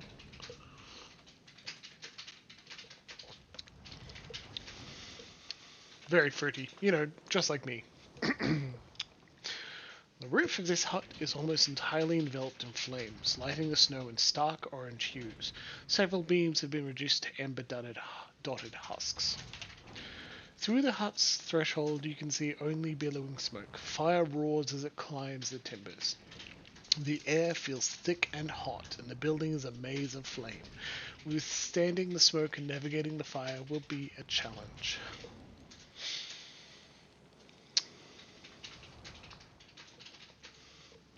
Send Adair. He's got high constitution. Adair leaps over the burning threshold, plunging out of sight behind a wall of smoke. Inside the house, fire has pitted the walls and beams, and a thick haze rolls through the building. It's hard to see even a few feet ahead, save for the occasional glimpse of glowing embers. Okay, Survival 2. Survival 5. Crouch down to avoid the smoke. Adair moves onward through a haze of heat and soot. The hut groans and shifts as the blaze grows. With a mighty groan, the burning beam comes crashing down. Caught off guard, Adair is pinned beneath a heavy log. Push the beam away? Even reeling from the impact, Adair is still able to heave the debris away with relative ease. Adair gets back upright, a little winded from the ordeal. Continue. A sudden flash of singes Adair's arms. It doesn't stop Adair, but the pain steadily grows. Pressing forward, Adair comes at last to a wider room. To the left is a man, the source of the faint cries for help. He stands trapped behind a curtain of flame, arms raised to ward off the heat. It may be impossible to reach him without quenching the fires first.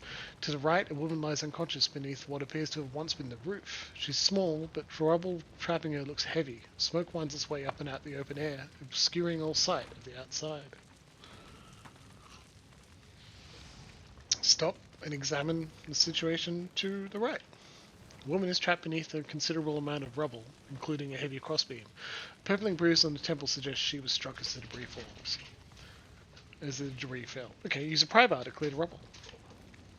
Adair sets the pry bar against a section of the crossbeam and, using every ounce of strength, strains to lift it clear.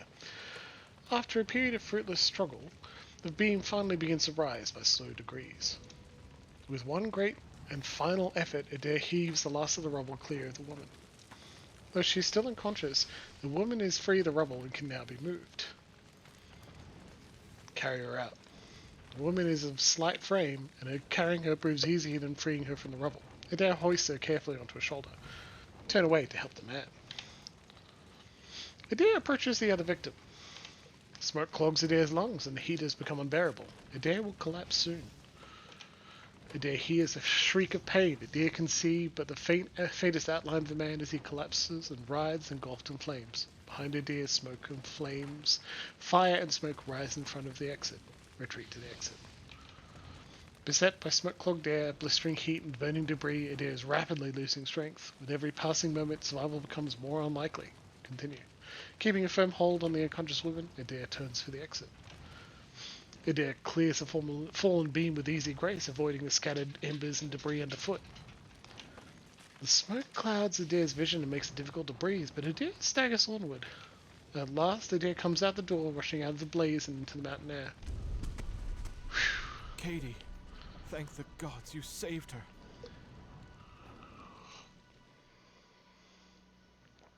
I was sure that thing was coming down and taking a friend with it. The man wipes his brow and stares up at the collapsing house. At least you got Katie out when you did. As for poor Logolda, his eyes widen as a section of the roof collapses. He looks away, shaking his head. You look like you could use a drink. Take this over to Hayfricks and have one on me. He flips you a couple flat, curved bones.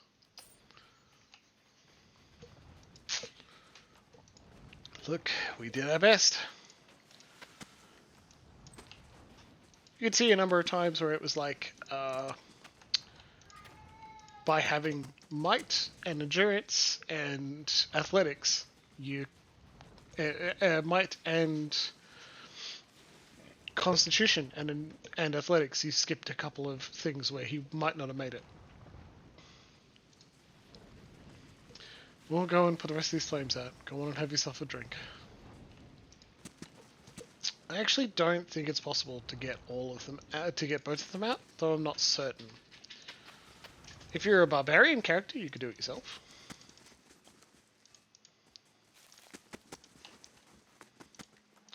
I also like to think that we wouldn't send it. Fresh fish! Freshly caught! Is this really the time? Effigy's eyes! It looks at me!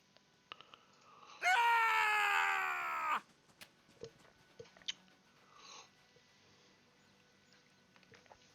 Okay.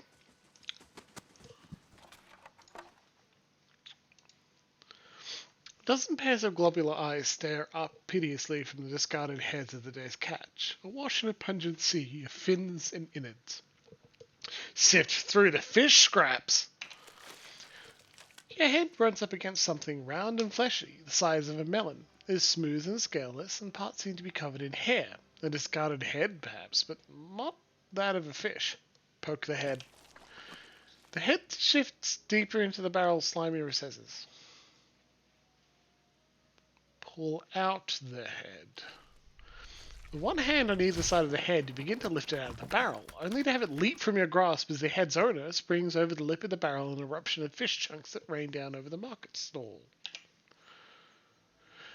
The man who leapt from the barrel stands facing you, nearly naked save for a loincloth and drizzled in fish viscera. He is covered head to toe in scars, tears and punctures and the thorny imprints of lashings. Most are faded like old memories. Despite that, the condition of the man's body is remarkable. The drooping skin in his flanks and elbows are only evidence of his advanced age. His face is placid, but the rest of him appears prepared for anything. You must forgive Zawa. I was not expecting you. He looks you in the eye at first, but his gaze drifts now and then, settling on strange parts of your face as though distracted by new discoveries. If he is at all flustered, he gives no indication. What were you doing in that barrel?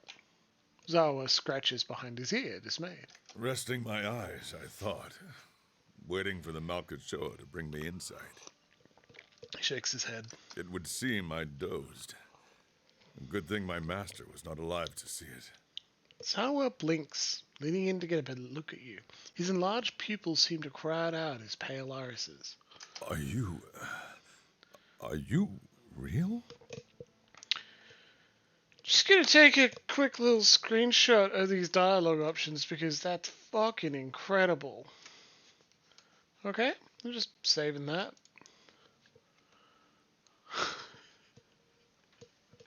Because to the question, are you real? You can say yes, lie and say no, lie and say yes, answer no, or say, now that you ask, I'm not so sure. Or also, there's no way to be certain. Papa Nia, Maker?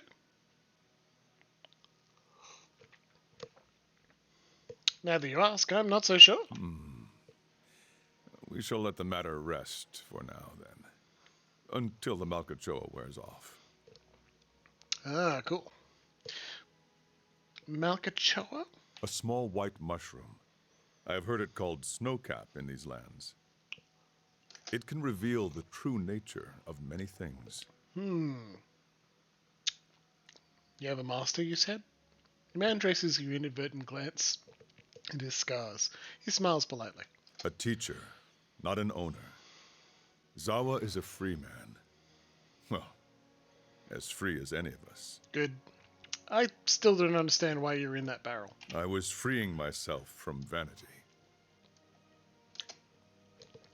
Did he say sanity or vanity? Consider, how can one be vain who is bathed in the smell of dead fish? There's a proud glint in his eyes. It helps to be this handsome. I had the idea when I passed this way earlier. I am pleased with the results so far. He smiles at a woman whose head is swiveled towards him as she passes by, a look of revulsion on her face. Distracted, her toe catches on a stone, she nearly falls on her face. He claps his hands together. Yes, quite pleased. He laughs triumphantly. Do you often smear yourself with fish? Gods, no. What a way to travel the world. He chuckles. The usual way is to smear yourself with the ashes of the dead. But they do not burn their dead here, so I have to make do with what the land provides. He sniffs the air. The cold seems to conquer the smell. Even now, the scent hides itself. Disappointing. These scars are from battle? Zawa glances down at his body. From battle, yes. I left them upon my enemies. He points at various patches of crisscrossing scars. These were struck against fear. These against pleasure.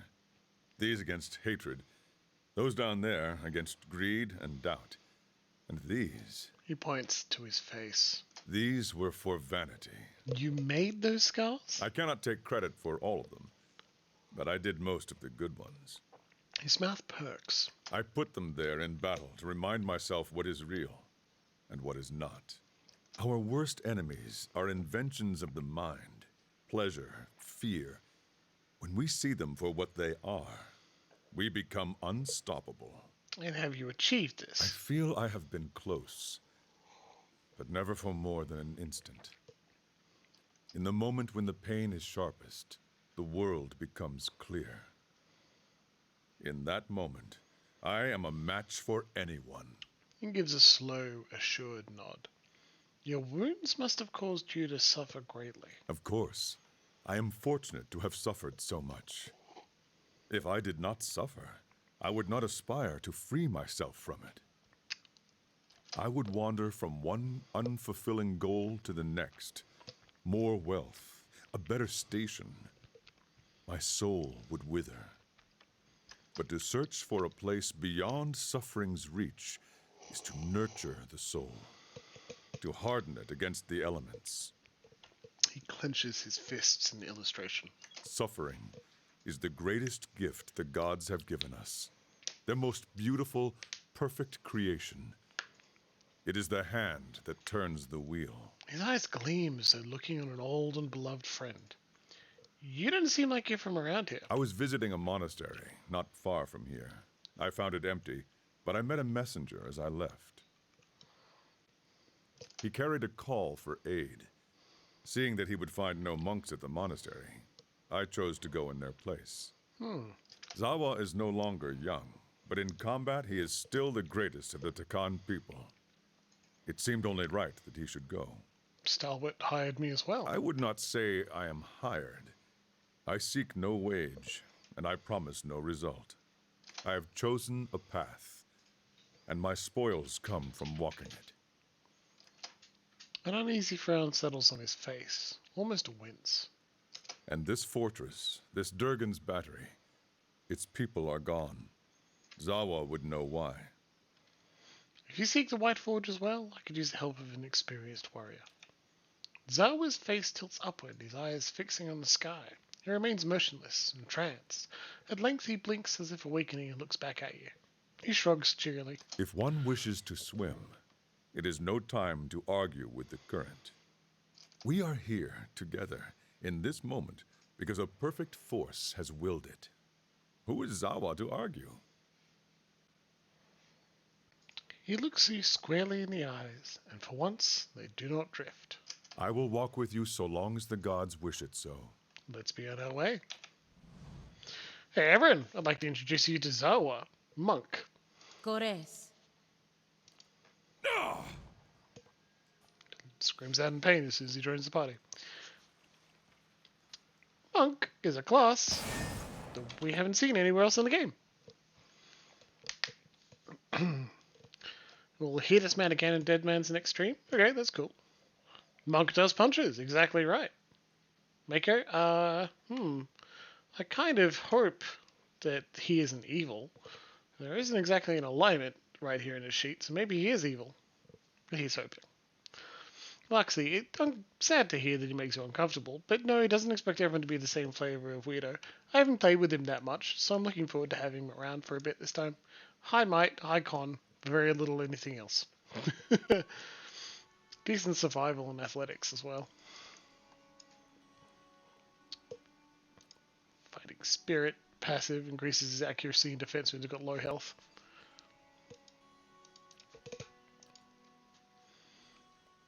Monks take wounds in combat, and as they get more wounded, they can do abilities with those wounds. Transcendent Suffering 4.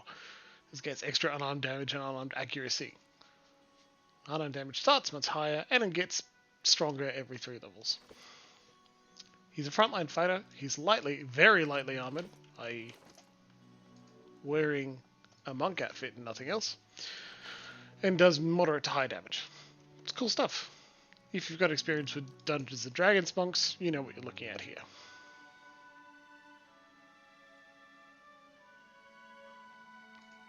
Caed outfits would give him just a strict upgrade. We'll see if there's anything else that will work. Fine robe. There you go. No, we want the robe, buddy. Because we don't want to put him in Caed cultist robes. That's not good. We don't like that. Exceptional plate armor. Stick him in it. That'll go perfectly. They use a lot of abilities, so I'm going to keep them lightly armored. +2 might. Excellent start. 3 constitution. Lots of extra health. And endurance. Endurance bothers you more? Well, he should. Endurance is a joke. Intellect. No, the focus game is really... Yeah, you can have that.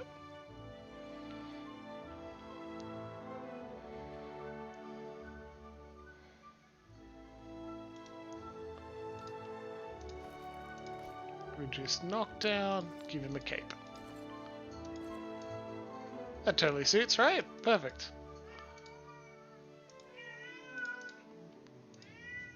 We haven't done this, but you can colour people's armour. Hello, Captain. Who's a good screamy kitty? Yeah, meow. Yeah. We'll have him in the party. We'll see what he gets up to, huh? Stalwart Fishery. Loot the tin hat.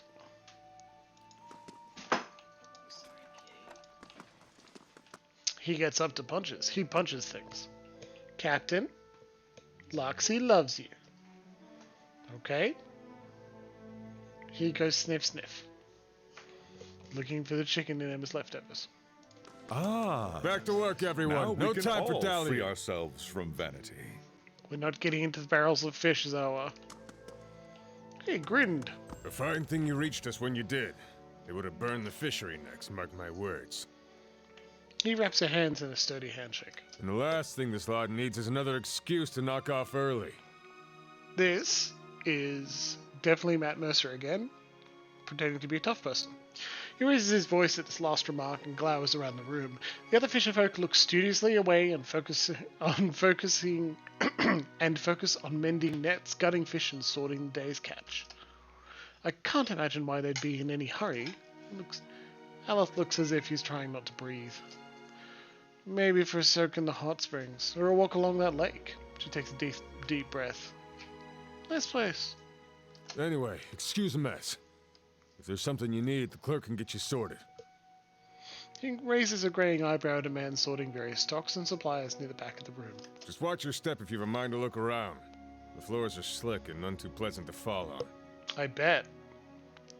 I got some questions about the fishery. Been running it 4 decades now. I reckon I can tell you what you want to know.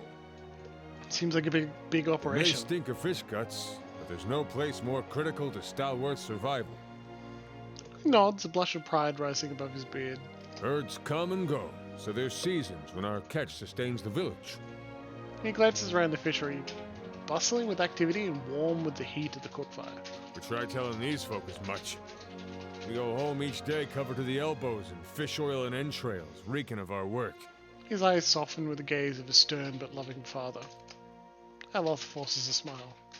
Charming. Stalworth's shrinking, but it would disappear if we lost the fishers. I drive him hard, but I can't afford to do otherwise. What do you do here? Just about everything. I track the day's catches and see that our nets and hooks are in working order. Crosses his arms over his broad chest, throwing his shoulders back. My family's been in charge of the fishery since the early days of Stalworth. I know the best spots to find frost dive or an iron-tooth pike, and I make sure we don't overfish the speckleback. That's all I want him to know. Need anything else? No, farewell. Really proud of his fish. Clark. I wasn't expecting anyone to come by the fishery for a while. I guess that's the proper way to go about it, really. Carry on like it's business as usual. Can I get you anything? Let me see what you have. Of course. Fish. And lots of them. Fish, oil, fish oil. The dead eyes of a speckleback, iron-tooth, pike, and frost-diver fish gaze up at you. These roasting fish provide much of the pungent odor permeating the fishery. We're not going to steal from the poor fishers. Oh, let's go. A little weird that there was a voice character there. Like, Matt Mercer is probably less expensive when Pillars 1 came out. But still expensive to have a voice actor voice your fishery This place captain. feels hollow.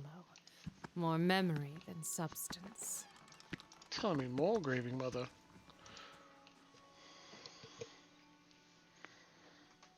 I'll find it without your help. No, not giving up, you hear me? Charlatans, I'll... A dwarf paces with his head down and arms crossed, only stopping to hurl glances at the building behind him. His face is smeared dark with grime, and soot falls from his beard as he mumbles to himself. Work my hands into bloody stumps in this place, and for what? He kicks at a mound of dirty snow. Start with nothing, leave with less. He extends his arms out.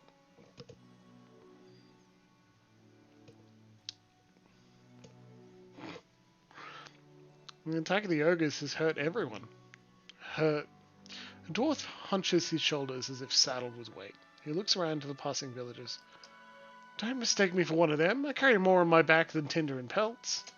Well, good riddance. Should never have settled here in the first place. Some things you mean to leave behind, so come to find out you pack them away anyway. But I'm not leaving until I recover what's mine. They can't deny me again, not after this. Ogren gestures at the burnt-out buildings.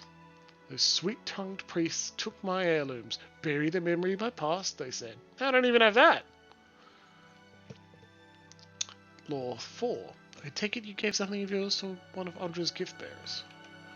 Ogren takes his gaze away from the ground and gives you a sideways glance. You're quick.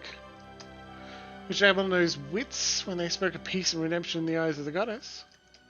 These priests, Audra's dogs, said the goddess would forgive, that some things are best left to be forgotten.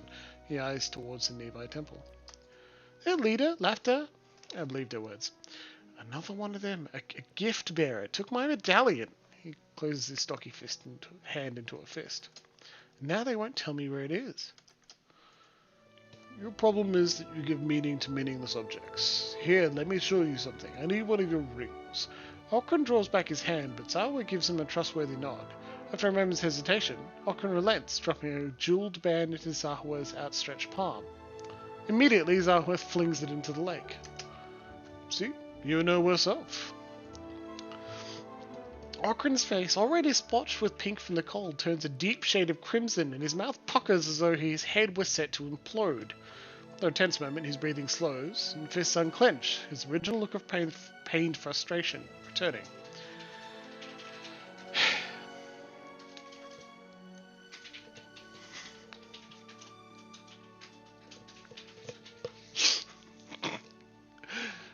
I like that Chad is very annoyed at Zarwa. I agree. That's kind of shitty, dude. Don't just throw people's shit away. You have no idea. He's like an aggressive Buddhist. Possessions lead to suffering, so I'm going to take all your shit and throw it into a lake. Alright. So here we're being gently introduced to Andra, which is a divinity that shows up a lot in the sequel, given she's a divinity of the ocean, and the second one is very naval. And one of the things they do is the gift bearers, who take gifts you give to the ocean, things you wish to be forgotten. So not only are you bequeathing them onto the goddess, you're letting her take the memory and throw it away, and not be troubled by it anymore. Why won't they tell you? Because they think they know better? That's why? They said it was the only way I'd forget. Alright, well, what did you want to forget about your past? That was a different life. Better days until... Ockran closes his eyes and shakes his head. Motes of soot fall into his hunched shoulders.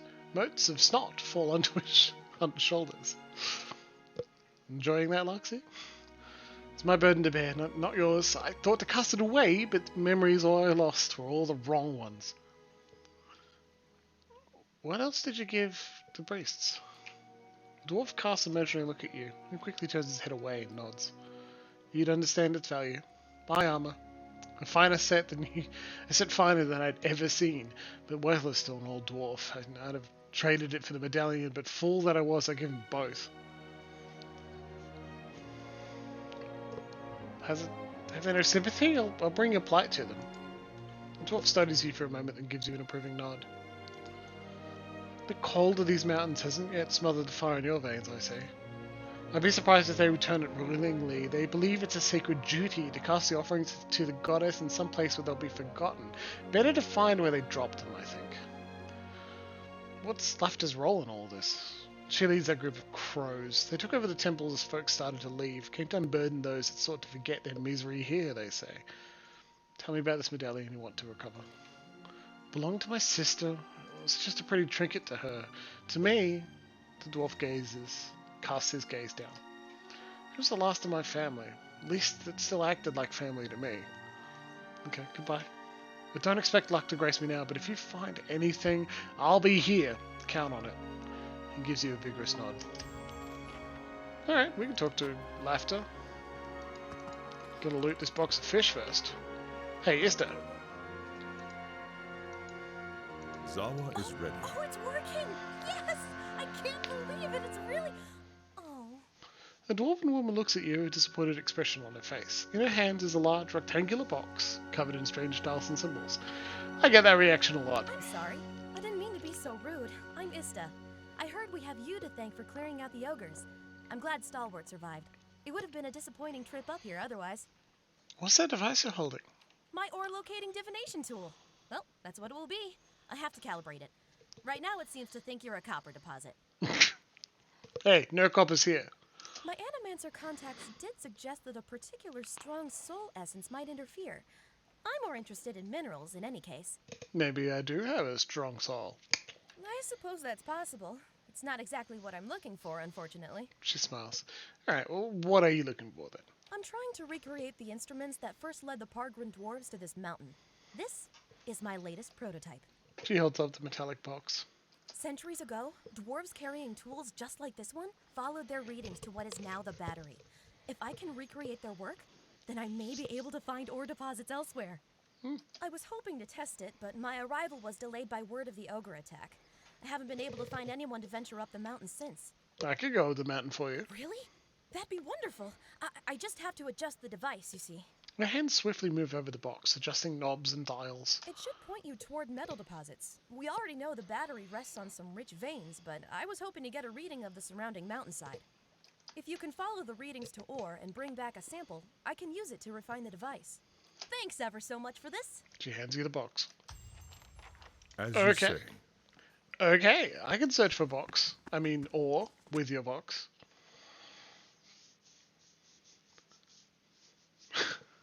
Sweet, free box. Immediately go. Hey Zoe, what do you think of this? And Zoe was like, it's cool. Throws in lake. What a dick. Lots of Andra people. Someone named Gitzel. Quickly and quietly. Hey Laughter, Veins course under this woman's pale skin like icy fissures, yet when she speaks, her voice comes warm and soothing. Andra welcomes you into her embrace. Perception 15. Her features soften into a look of practiced compassion. We're here to ease the pain of your past, ready to take your burdens. With a thin smile, she nods. If you let the goddess help you with your hardships, of course. Okay, well, tell me about Andra. Andra is a goddess of redemption, deep like an ocean and gentle as a mother. She's here to relieve her children of their darkest burdens. We came here to aid the villagers, to heal the wounds of the past that fester in their souls. I thought Andra was a goddess of loss and mourning, not redemption. The priestess crosses her arms and shifts her way. Common notion.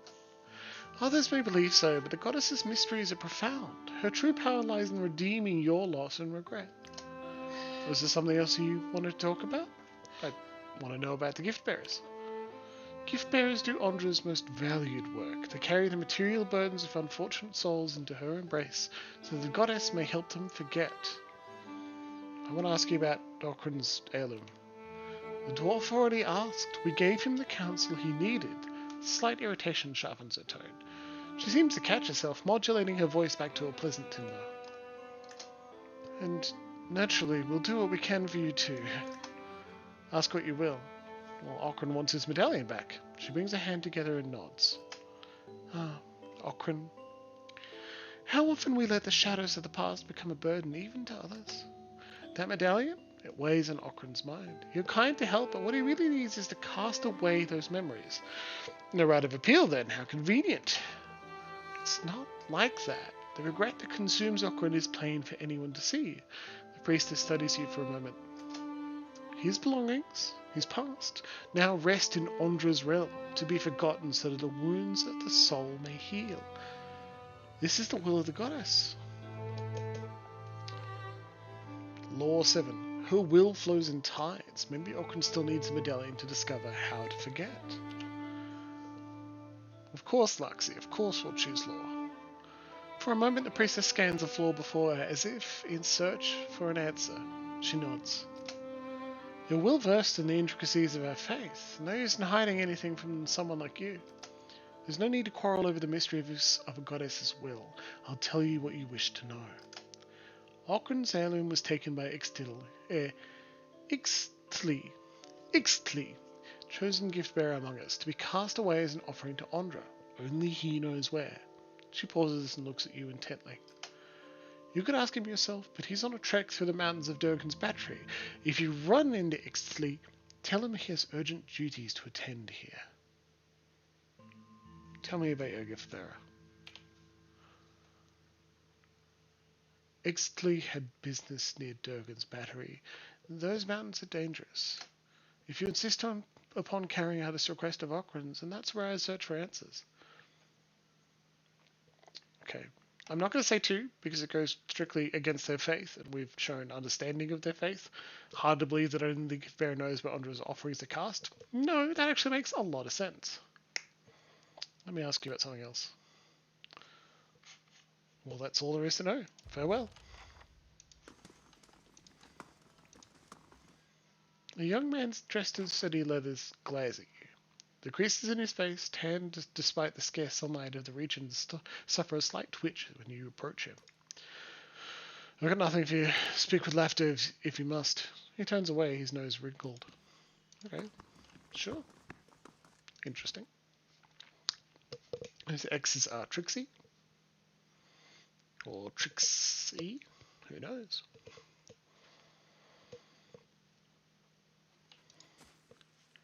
As you stare outside, the heavy wooden door of the temple slams shut behind you. You hear someone barring it from the other side.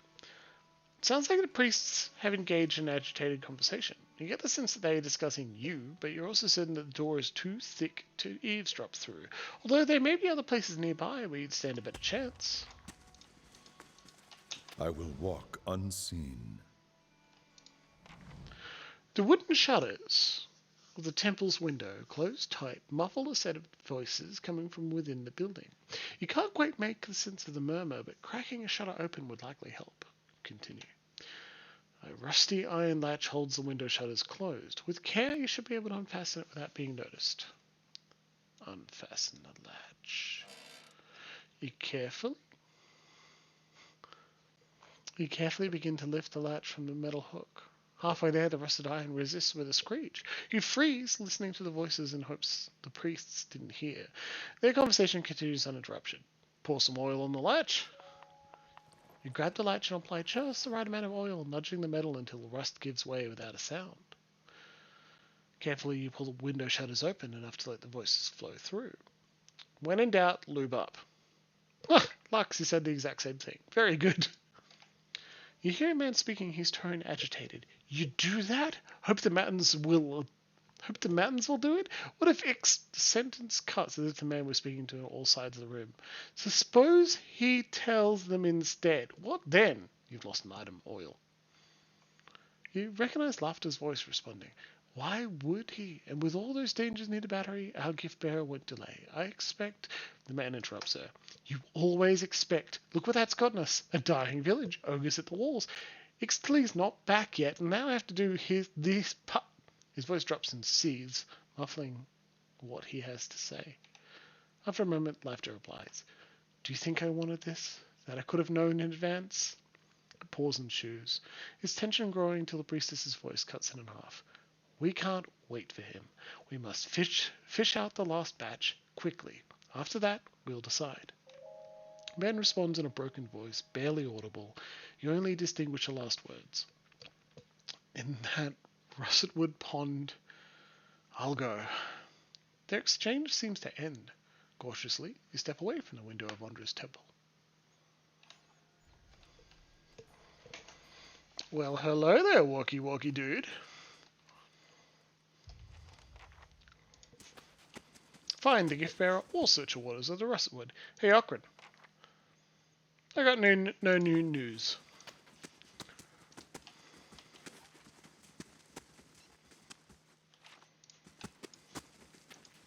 Yudran. The Orlan passed you. Ah, the adventurer saved the village. So good of you to visit my humble wagon. I'm Yudran. How's business? He gestures at the village around him. Poor. Like this place. Not much coin to be made in trading in furs and fish. Came to the White March because I assumed there'd be no competition. And I have none because there's nothing to compete over out here. Would you like to trade? If you're not making any money out here, why do you stay? His eyes lower. I was rather vocal about my inevitable success with my friends and family. If I give up and return with a little more than I left, then his hands ball into fists. No, it won't be like that. I'm not giving up yet. Alright, show me what you have for sale then. An exceptional hunting bow. Very nice. Unique light armor with spell-holding mirrored image and defense against charmed. When hit by a critical hit, that's great. You know what? We're going to get that for Zawa. Perfect.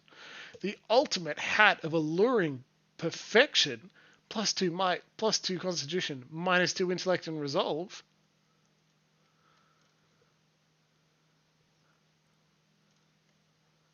Amazing. Amazing. Makes your enemies needed to flank a +2 perception. It's pretty good. I love a dumbass hat. That's amazing.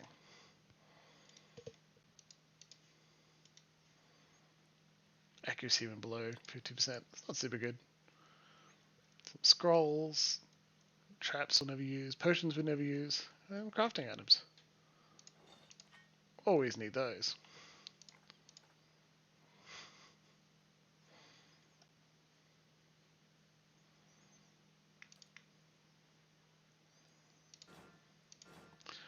We're just going to sell some stuff that we're not using. Like fine stuff that we don't need multiples of.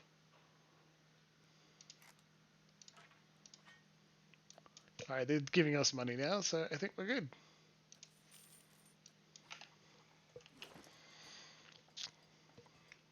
Hey Zawa. Got you an even better robe now. There you go, buddy. When you crit, hey, you get mirror images up.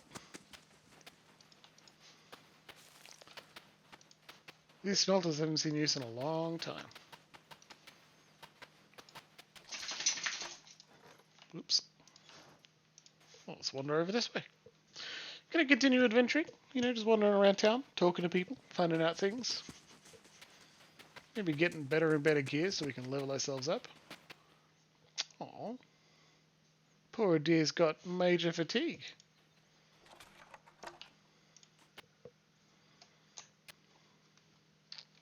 Food items cannot be used in combat. And take that, Skyrim. I'm not serious. It must be soon. 2 days, no more.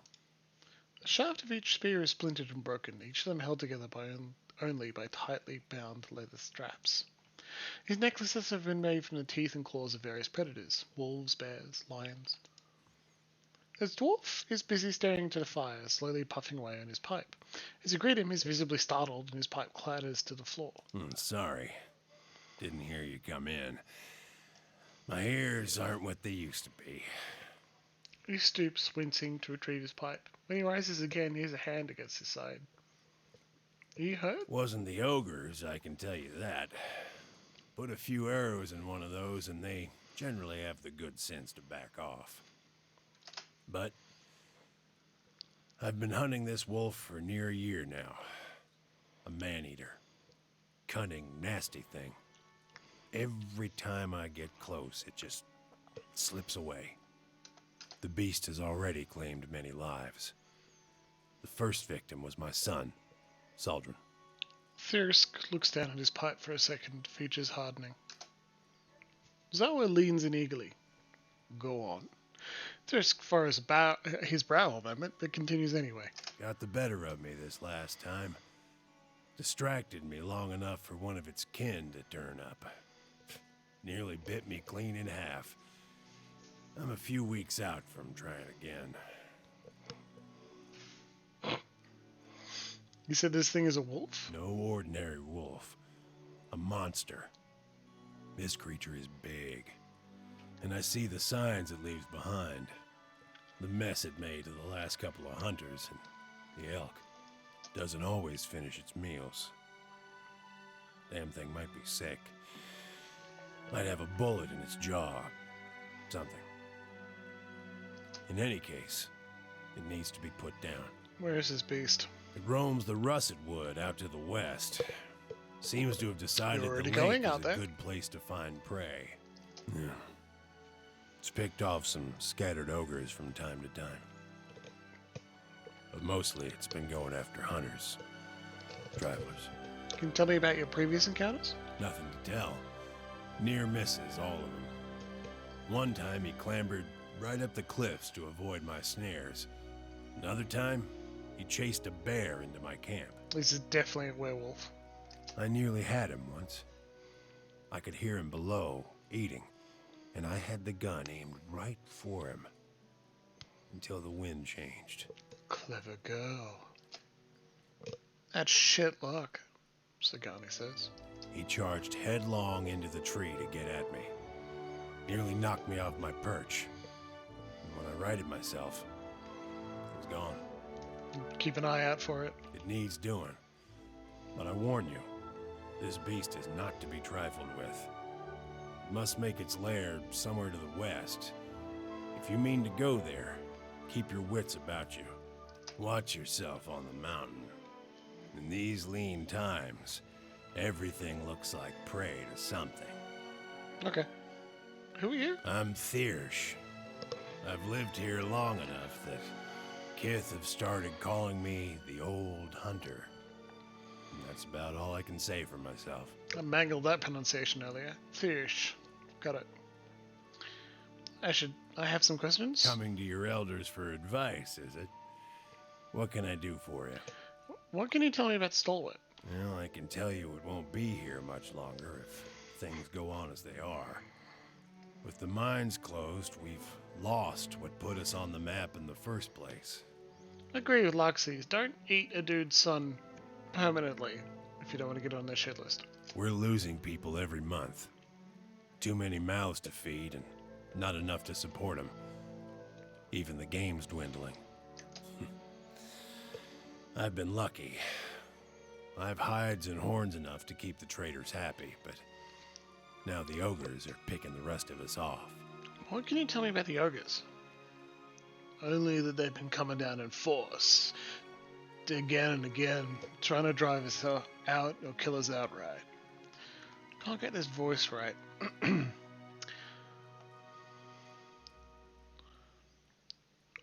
Only that they've been coming down in force. Again and again, trying to drive us out or kill us outright.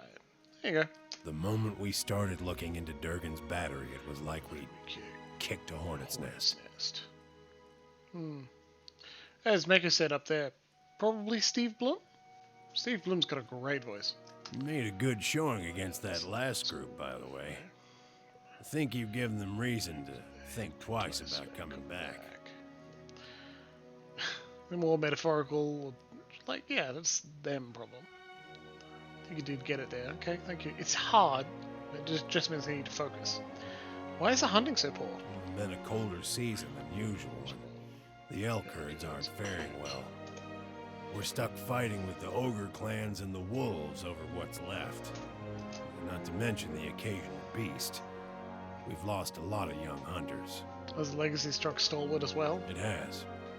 We had some hope in the early days that we'd be spared, isolated as we are.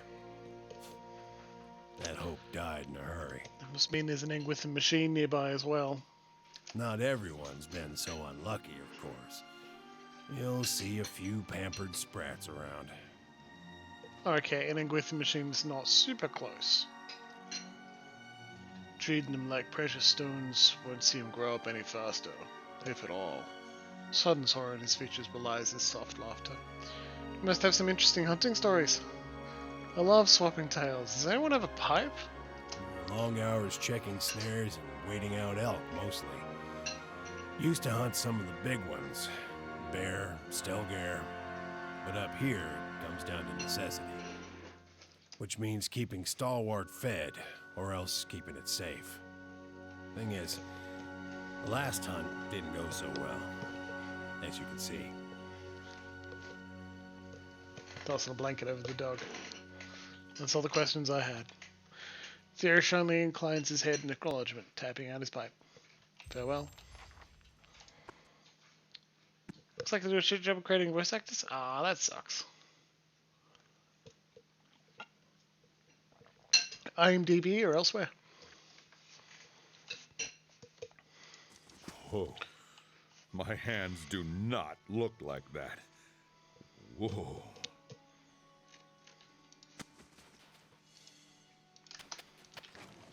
Rat nest.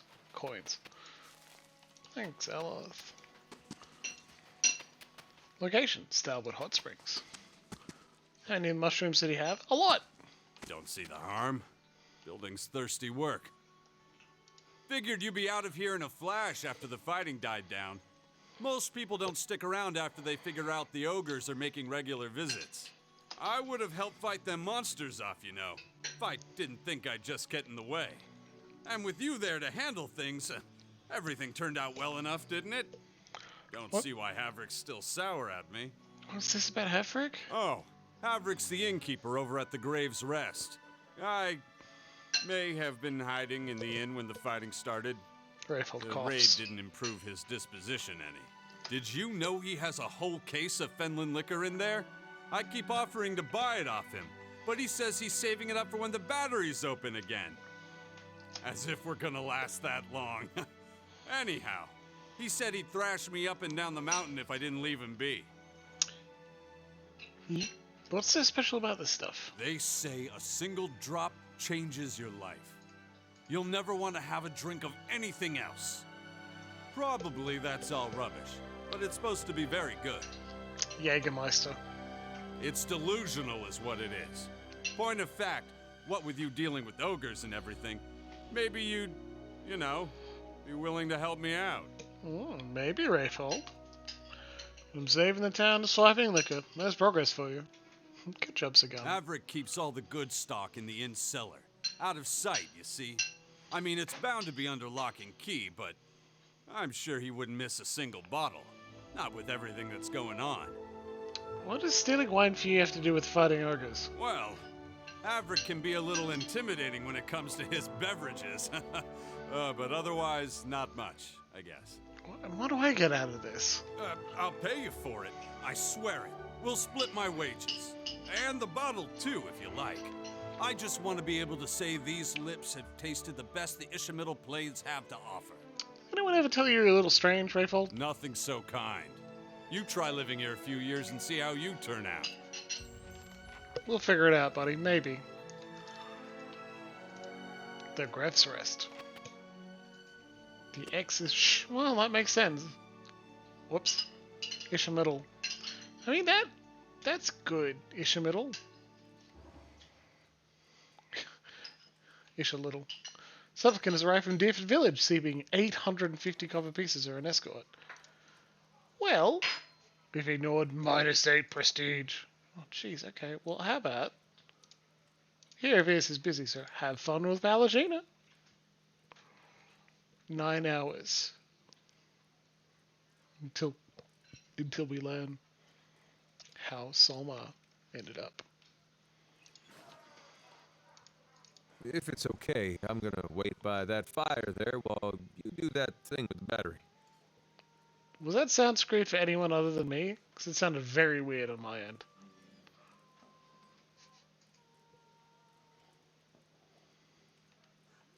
Yeah. Robo voice. Ooh.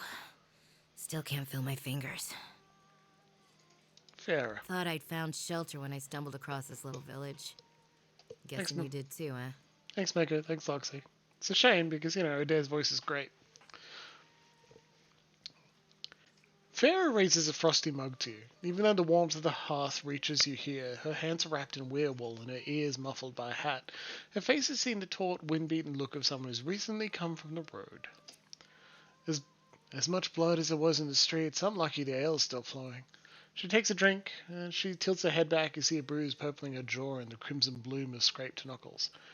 What exactly happened to you? Thought all the whispers about Durgan's battery were just village superstition. And maybe they are. But I might have been on my guard if I'd listened. I was part of an expedition, hunting for relics from Durgan's battery. And picked up a good haul, too. She takes a slow swallow of her beer. So it figures that's when the winds pick up and the sky starts dumping snow.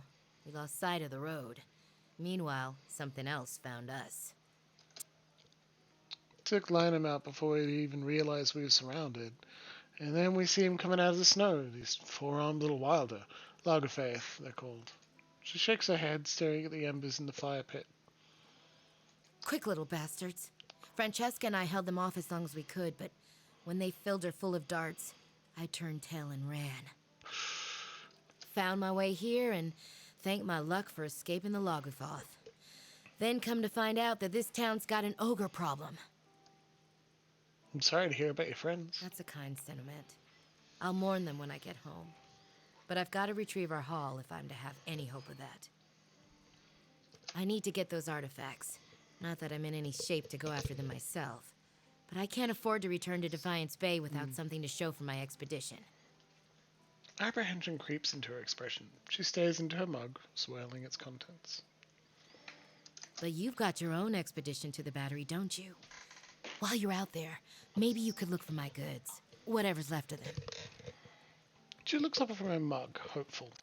I'll give you a cut for anything you bring back, of course. I ain't asking for charity. I just can't afford to go home empty-handed. She brushes her nails along the side of her mug as that anxious look returns. I can help. I'd sure appreciate it. Bring back whatever you can find, and I'll see to it that you're compensated. Sure thing. Okay, cool. Love a little side quest. So, I just wanted to say, personally, this is hands down the tightest shit I've ever seen. Owena! Go check on that Orlin. Make sure he don't steal nothing. What the fuck? Okay, don't like casual racism, not a good thing, but look at this fire pit with sticks of fish roasting. Oh, I love it. You got a smaller one, in case some of your guests are allergic to other types of fish, or whatever. Right? That is so good. I love that this is a common house. It's not just an inn. Look at it. because everyone's in here keeping warm. This is what winter village, like cold villages, should look like, at least in my conception. Here, get people together, they share warmth better, right? So it's probably a good idea to have that instead of your own, like, tiny houses keeping apart from everyone. Instead, you've got a bard singing. A trader, fair, must have hit the same weather as you coming into town. And you've got this beautiful coal in the center of the room. Oh, just love it. And here, you're getting indirect smoke, so they're smoking things there. Oh, love it. Okay, that's enough. Oh, Hey, it's Katie. you. I'm so glad you came by. I hoped I'd have the chance to thank you properly. They told me what happened. God's bless you, sir. I owe you my life. No worries, Katie. It's all a dare. I know it was foolish of me to run in there. But this ring is all that I have of my family. Yeah, that's fair, Mako. Don't worry about it.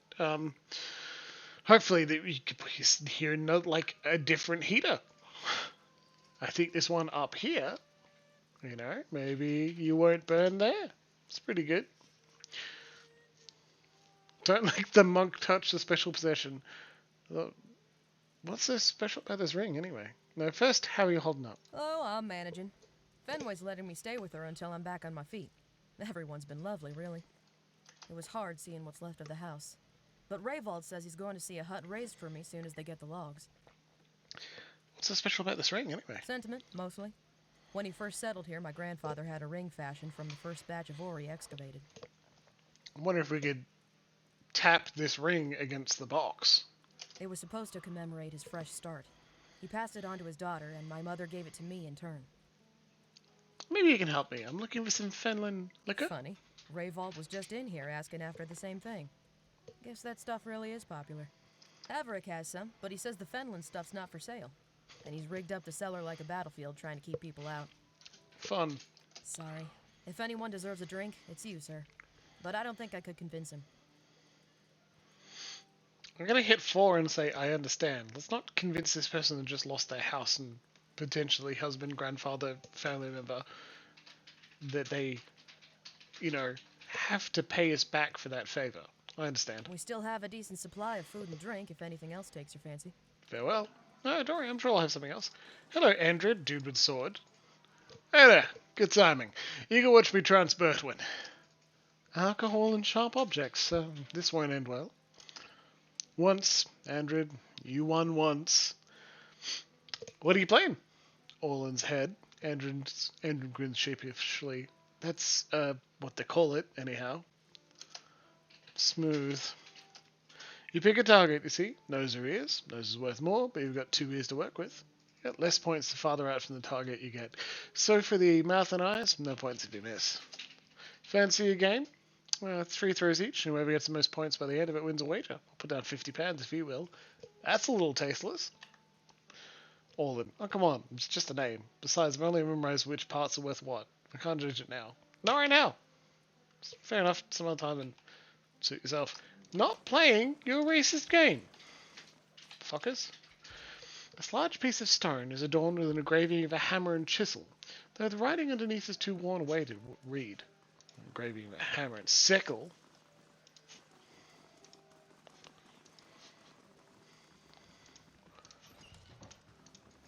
Loot! Love stealing, my favorite. Owenna. Excuse me, was there something you need? She knits her fingers together and looks intently at the floor. Farewell.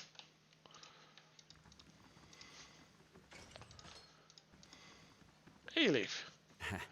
No offense, but I already paid Halfrick for this room. Alright.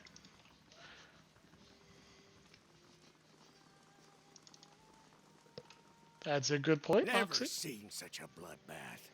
Feels like we got half the town's survivors in here, just drinking to forget it. The dwarf surveys the crowd, his expression sober despite the half-empty flagon by his hand. He shakes his head and looks to you, remembering himself. But I hear you helped drive the ogres out. Didn't know you furry folk had it in you. Oh my god. He scratches his beard, frowning. And how would you know? I didn't see you fighting out there. Clever or passionate, right? Two's pretty good, Luxie. I'll certainly agree. I was like, and how would you know? Didn't see you fighting out there. Didn't mean no offense. Don't know why your kind always get so touchy about things. Oh my god. You're welcome to warm yourself here. Got hot food and cozy beds. Though your cousin seems to have holed up in one of my rooms. He's not... Another Orlan. I don't have a cousin here. That's a relief. Can't see you having anything in common with a good-for-nothing layabout like that anyways. He nods his approval at you. Showed up a few days ago. Sticks his nose out of the back room just long enough to empty his chamber pot. He squints toward the hall as if daring the Orlan to show himself. Up to no good, I tell ya. I'd like nothing more than to see him gone, but I don't want a ruckus over it. Droogs, good to see ya. Hello there. We're talking to a racist. Hell yeah. It's mighty encouraging as to why we're going to steal his prized wine from the basement. What makes you so sure he's trouble? We get our share of lowlifes coming through here. Smugglers, fugitives, Kith looking to avoid the sharp eye of the law. Ugh. Way he's keeping to himself. Well, honest Kith sure don't have cause for it. I could talk to him. Don't hurt him or anything. I just want him to leave peacefully. Given your history, I thought I'd be clear on that point. I'll give you a meaningful look. We have aggressive too? How did that happen? Honestly, I think we only, Back to warm your hands, eh? What can I do for you? I thought you'd like to know that Rayful allows me to steal your liquor. Yeah, I'm not saying that. No way at all. Aloth leans in and whispers. Are you sure, Slam Shadows? I think I saw a fish head floating in the stew pot. Yeah, that's how you make fish stock, Aloth. Nothing like a pint to take the chill off. Lox has got a good point. We give the bottle of wine to our new monk companion, who seems to like throwing prized goods into the river. And then maybe you'll be better off. Nothing particularly interesting. What kind of pastry? Not right now. I have left. What kind of pastry? Short crust. Movement, speed, and perception? Not super useful. Let's leave it. Now higher level night adventurers, but I think we're okay. Silver catfish. Let's take the golden whale. 2 dexterity, 2 might, and 2 con. Excellent. Grieving mother. The morning is cold and silent. You're upon the plateau of the birthing bell, and there is no sound, no wind. The sky is a smooth, mortared grey, the forest beneath the plateau nothing more than a jagged black silhouette. Even the rock, the adra around you, it feels colder. The sun's warmth bled from it. Against the cold backdrop of the sky, you see the great birthing bell hanging from its arch of adra. Its surface is tarnished, and the shadows inside the bell are dark still. It seemed to press down upon you, or simply, sadly, watching, as if standing above a grave formed from the table of the plateau and the remains of the mother's womb that now covers its surface. And there is something heavy in your hands. It breathes, gurgling, slick and wet, yet that is all it is. You find yourself filled with fear. You don't want to look at what you are holding. You don't want to touch it with your mind. It is all you can do not to cast it from you. Examine what lies in your hands. The mass before you is vacant. Flesh in the shape of a newborn. Bubbles of saliva bunch at the mouth, expelled by its steady, gurgling breath. Its arms, legs, head lolling, limp. No thought, no struggle, no desire to cry in protest or pain. There is nothing from within. There is an absence in your hands. Your hands tremble, shake, and the silence is broken as the chimes on your wrists echo with the trembling. The chimes do not echo in the thoughts of the mass in your hands. There is no soul within to hear it. Reach out with your thoughts. The only emotions blanketing the plateau are the pain of the mother. The child breathes, its heart beats, but it makes no cry. The child feels light, empty. There is no joy in it, no fear, no thoughts at all. Yet in the hollows inside it, it breathes. A thing of habit, not life. You cannot move. Your trembling has subsided, and the birthing chimes on your wrists are as still as a child. The mother is crying, eager to see, begging to see the child. You feel a sudden spike of fear, of being hunted. If you give the child to the mother, you will be blamed. Her anguish and rage shall fall upon you. She will not spare you or anyone you love. Of this you are certain, but you did not cause this. You don't think you caused it? And the mother begs, her arms outstretched. Hand her the child. The chimes sound once more as you give the child to its mother. And as the chime fades, there is the eager gleam, the wailing joy, the questioning, and you draw upon it deeply, letting the hope stream into her eyes, letting her ears fill with the cries that you have heard countless times from other children on the bell. You hear the laughter in the mother's voice, in streams of tears that run down her face, and with a practiced motion you weave a life that will never be into her eyes and thoughts. She will care for the child as if it were whole until you set her free. She will care for it until you find a way to heal what has happened, till the reality cannot be dispelled anymore. And still cradled beneath a weeping woman that birthed it, the child in her arms does not hear the cries of the mother, does not react. It is an empty thing that breathes and carries nothing within it. And the chimes on your wrist lie still. They are bound to you like chains, never to sound inside a newborn's mind ever again. Wake up.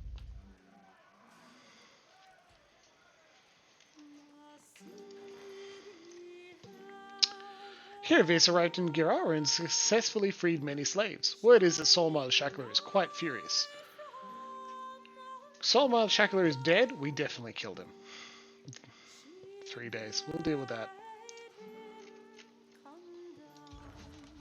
That's awkward since his dad. Exactly, Mako. Quest updated. Dream and memory. Find out what happened with the Hollowborn at the birthing bell. Your Talk to mind grieving comes mother. bearing questions, Watcher. I had questions for you. I saw a Hollowborn at the birthing bell. The grieving mother's head bows and she raises her hands, cradling them slowly so the chimes do not sound as she moves them. You feel a chill in the air, as if the vault of your mind is growing too large for the thoughts within, and your breath is laced with a chill. To your horror, you can hear her breathing, ragged, hacking, and strangely steady. You can see saliva bunching in the corners of her lips, becoming thick ropes of drool that cast themselves down her chin. There's a smell of blood in the air, new, wet, and the salt, sharp tang in your mind. Coupled with this is the smell of sodden undergarments clawing at your senses. Are you alright? She doesn't answer, and you don't think she even heard the question, or even knows someone is speaking to her. You sense no thoughts, no awareness from her at all. Her clothes are wet. It is as if she is burning with fever beneath her tangled hair and beneath her threadbare robes, as if she is giving birth. With a slow hissing intake of breath, her head rolls back on her shoulders, her eyes pressed tightly together like the lids of a newborn. Yet past the lids you feel the piercing stare, vacant, cold, horribly you sense nothing from her, not a thought, like the Hollowborn you held in her memory. You know if you try to pull away now, she will vanish into herself and vanish from your thoughts, perhaps forever, and you have a terrible feeling that whatever connects the two of you will be cut. She is as helpless before you as a child, and you search your thoughts for a way to coax her to you. 7. Leave her alone. Just lose her immediately. No. No way. Share a memory of peace and comfort. 4. I like it. Share a memory of peace and comfort. She chokes slightly before you, and then her head tilts, and the steady breathing breaks. She gives a racking cry. I thought it was my doing. I thought that I had stilled it with my thoughts. A child. It was just a child. What was done with it? She swallows, so dry and rasping, you feel it in your thoughts as you hear it. Hey everyone, 1, 2, or 3. 1. I do not know. I think you helped give birth to the child, then gave it to the mother. 2. It was a reverse of the previous memory. The child was born dead. Well, 3. You helped give birth to a Hollowborn, yet you made the mother think otherwise.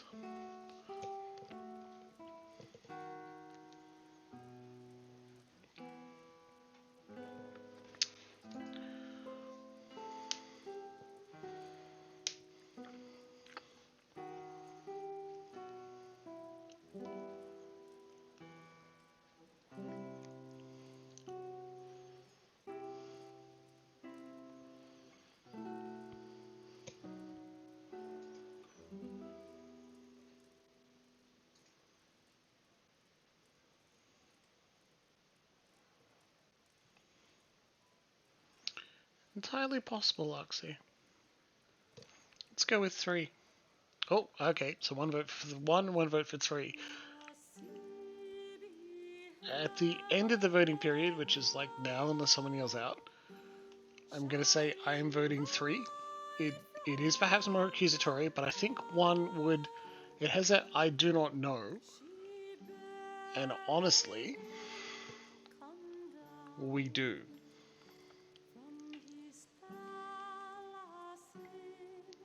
Three it is. Her breathing is steady again, but there is a life in it where there was not one before, and her emotions are building in her. Apprehension, confusion welling up. She seems afraid to do more than simply be aware the memory is there. It was not the last hollow born on the birthing bell, and never again did I hear a child's cry. You found a death within me, one that many women have borne within them. The world swirl with impulses and weight, spiraling around her, and you feel as if you are being dragged into it. I sought to serve women in need, and instead my hands ushered no new life. What happened next, I bear the responsibility for. I'm not choosing 2 or 3, that's just ending the conversation. So, what happened next? The first birth was the deepest, the saddest. Nothing I could do could find the child's spirit, guide it to him. You feel a strange absence between you, as if your thoughts are being shared across a great distance. The thought bleeds out for a moment, then returns, sharp, near, personal. I could not understand what had happened, what I might have done. I feared No, I could not dwell on that thought. The child was always there, always a reminder of what had happened, a marker. I made her care for it. I made them all care for her, until I could find what had gone wrong. But the Hollowborn, it wasn't your doing. It happened elsewhere. Little word of the outside world reached us. It was enough time for rage and pain and grief to guide hands. I feared what would happen to the children, what would happen to me.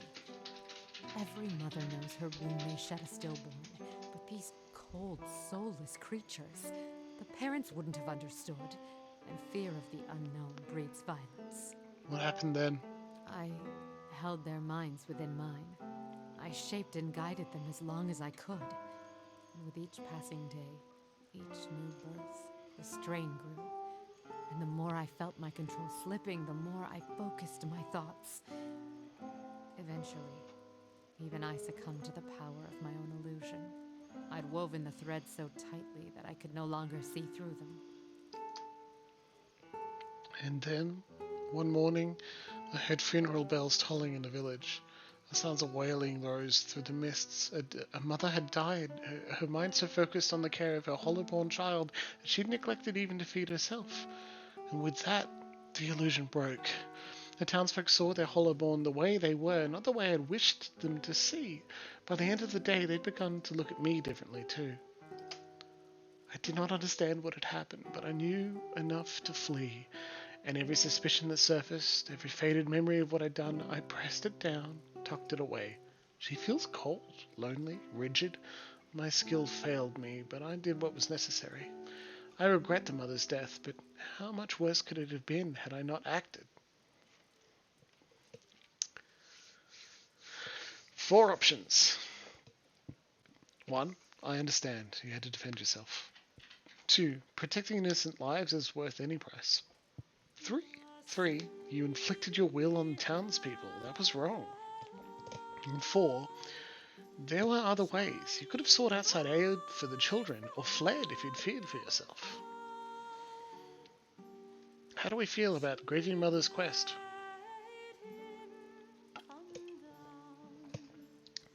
In short, the midwife of a small, isolated village has a tradition where a cipher helps temper the mind and the minds of birthing women in labor, provides care for them before and after the birth, and uses their cipher mind powers to tie the mind of the mother and the child together a little bit so they understand each other better, and provide a little bit of mental stability, as well as physical assistance in childbirth. the Hollowborn crisis hits this village, and the cipher, the midwife, makes the parents believe that their children are fine. Mostly out of terror, mostly out of fear of recrimination. Because it is implied, even relatively recently, they burned the witches, the midwives, the other ciphers in that village. Actually, not burned. It was thrown into the lake. And so, out of terror and fear, the cipher continued making all new mothers believe that their children are fine. One day, a mother neglects to feed herself and dies, and this shatters the illusion, and the entire village sees all of the babies as the Hollowborn children they are at once.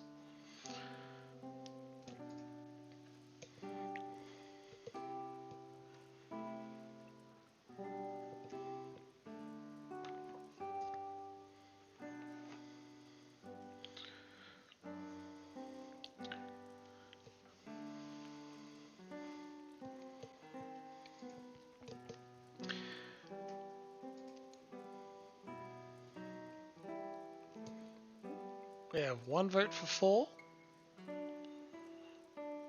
and no definite vote from Larksy yet.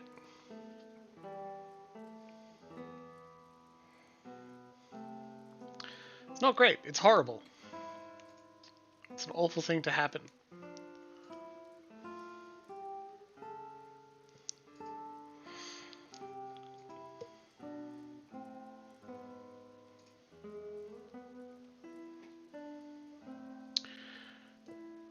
With one vote, I'm going with 4. There were other ways. You could have sought outside aid for the children, or fled if you feared for yourself. The choices you speak of are not always clear in crisis. Not in that heartbeat when the first mother begged for her child and I had to decide what I would give her. How could I have known where that path would lead? Or that there were others seeking the same answers? And even so, that hesitation would have cost a young life. A prior warning, I don't want to choose number 3. Number 3 reads, I no longer wish for you to travel with me. I understand that you may object to her actions significantly.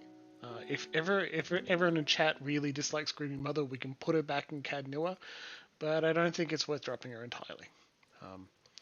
I don't know what happens if you select that option. I know that characterization-wise, Grieving Mother needs to end the Hollowborn crisis in some way that is penance for the trouble she's put into the world. But what place is there in the world of Aora for a midwife with where no babies?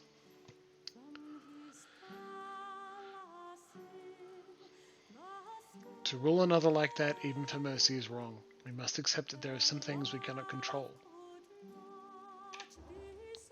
The grieving mother's mind is silent and still for several moments. She lets your words wash over her, seeping into the cracks in her own thoughts. My actions only caused more misery. Worse, I took from an entire village, made them as empty and helpless as the children I sought to protect. But what then? Is it better to stand by in the face of tragedy? To let it wash over the world a hungry tide?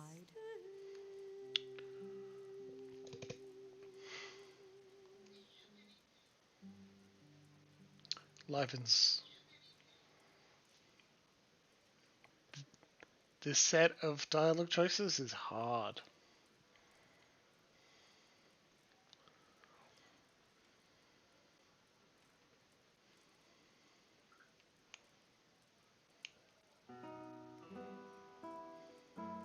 Yeah. 1 being life is often painful, you can't will it otherwise. 2, sometimes, if your actions would only make it worse. And 3, forcing a will on others is an injustice. How could anything but tragedy come from it? And 4, the world has a way of righting itself eventually. You must let it do so.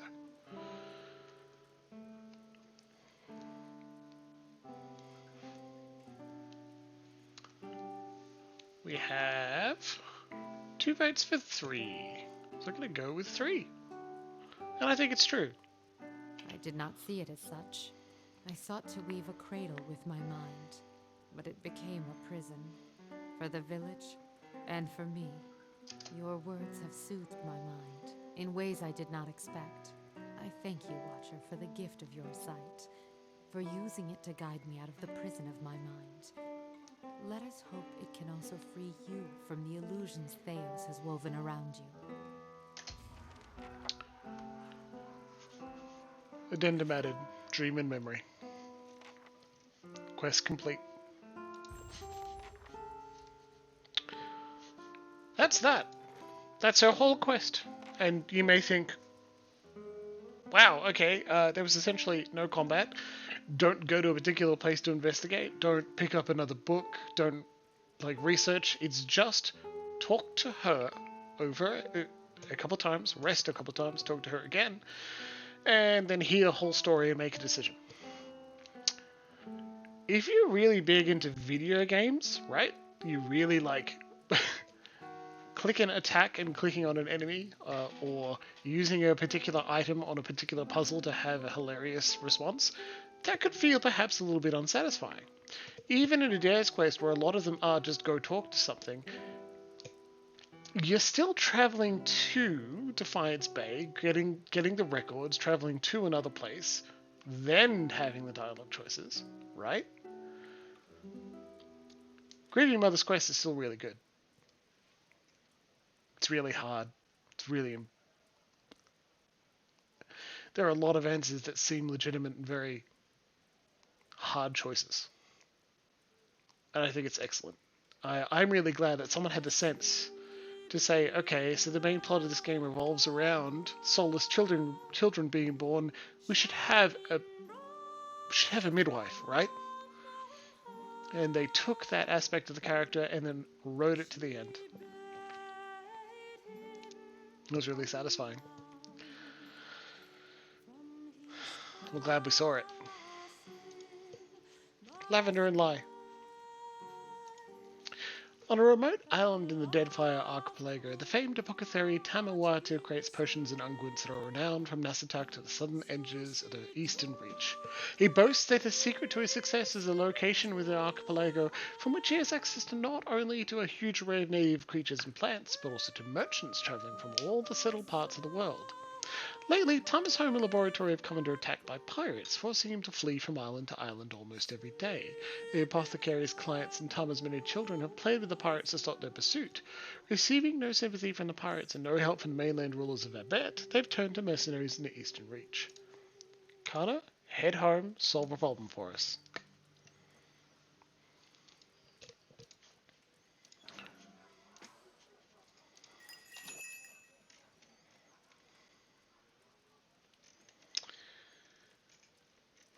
Very good quest for Grieving Mother. Let's go talk to a victim of racial profiling and see if we can help. Hey, Aleph. Not to be rude, but I'm rather busy. Can't you get another room? The Orlan turns and glances past you with quick, nervous motion. His ears, shredded and scalloped to the edges, are pressed against the skull. This one hides something. His mind is a maze of fear. Hayfrick sent me to check on you. He dislikes Orlan, so of course he thinks you're up to something. He... what? Oh no. No. He runs his claws through his hair and tugs at his long, ragged ears. Oh, can't imagine why he'd think a thing like that. Is she there? Did you see her? He leans around you, peering at the doorway. Who are you talking about? Devala. That woman. The slaver, she... Another slaver to deal with? Yes, please. He swallows. I was a slave in Raid Ceres. I ran away. Made it here. The mountains are usually the best place to lose slavers, but Devala's one of the best. His hands tremble as he picks at his worn tunic. Zarwa's face darkens. As long as slavers haunt his steps, there can be no freedom for his spirit. I'm so sorry. Can I help? I just want to get out of here. I've scraped together enough money to reach New Haelmar. New hail, huh? That's hardly an improvement. He stops himself, eyes wide. I mean, it's lovely. You'll love it. But the locals talk about a Raid Saren party, camped west of town. He worries at a ragged short shirt sleeve. It's got to be Devala. She's been after me since the foothills. I'll pay you if you can get rid of her. I don't care how. I'll do it. Thank you. But be careful. She wouldn't have come alone. And dialogue. Okay, so it's 10 o'clock. We usually finish at 10 o'clock. But let's end on a high note, right? While it would be mighty tempting to say, hey, everyone who wants to see me beat up a slaver, tune in next week, Monday night, we'll kill the slaver. Let's do it now, though, right? We can leave, deal with the slaver, say... Been looking everywhere for you.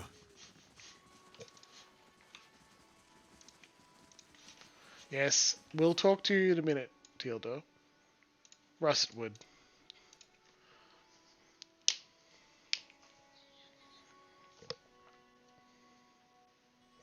It's just not fair how they treat Orlans. Everyone likes Orlans. At least they should. Same way everyone should like gnomes. I like gnomes. Don't you ever miss it? The sound of your own tongue? As well as a good caribou shank. I don't know why it was so much louder. Russet wood is pretty large for a map. Kind of just running past enemies. Pale elf, pale elf. Yeah, a group of elves stands in a scattered ring around an ogre, but they do not appear to be engaged in battle. The ogre is bound with rope, and one of the elves tugs harshly in the line tied around the ogre's neck. This is pointless beast, you won't get anywhere being stubborn. The ogre only snorts angrily and pulls back on the rope. Two other elves prod him somewhat timidly with their poleaxes. The ogre does not budge. Pale elf. Hey, Vamrel. One of the elves has turned to look at you, motioning at the man occupied with the ogre. The elves turn to look at you, hands falling to the weapons. Vamrel gives a final sharp yank on the rope before he turns as well. Rather sad specimen for an ogre? He came cheap. We need the muscle. The gods know they're good for little else. Vamrel gives the rope another tug. The ogre's already impressive scowl deepens. The ogre gives great a bellow and suddenly lunges backward, tearing the rope free of his captor's hands. With a triumphant roar, the ogre pulls apart the binding on his arms. Vamrel glares at you. Look at what you've done! Stop that ogre, but don't damage my property and bring me that fool's head.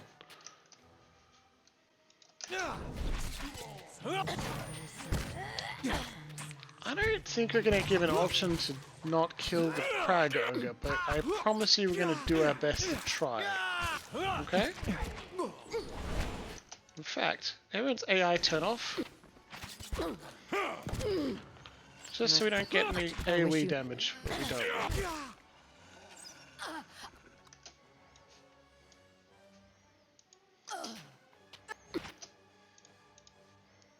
Okay, we'll knock down.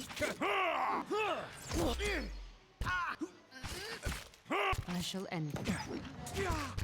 Yeah, I hope the ogre doesn't, but we'll see.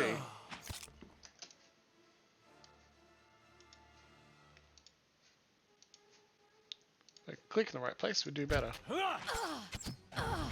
He's low on health, come on. We can do it. That's it. It does. Spell sword went off.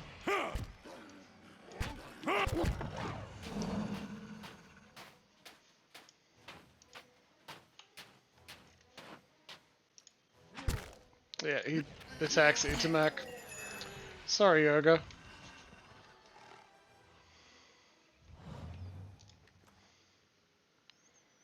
Bitter cut. Jeez. Guy on the far left is rugged and handsome. Thoughts will be as silent That's as Ada. Is her favorite. These stones are strangely warm to the touch, though most of the runes are indecipherable. A few still have names. It looks safe. We put Adair at the front because it means he is first in the formation. That's a bear. We don't need to fight a bear.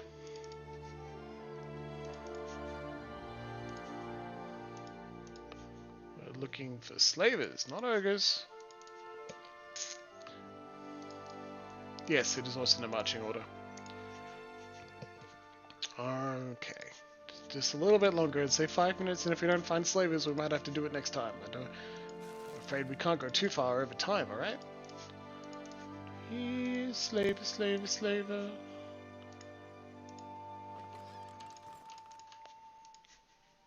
Whoop, that's a Lagerfeth.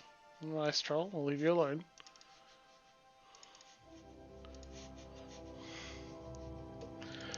Lexi, I'm near certain you met Orlin, but an organ just floating about. Ooh, a soul! Look, I swear we'll come back for that. That's unusual. Ooh, tattered map.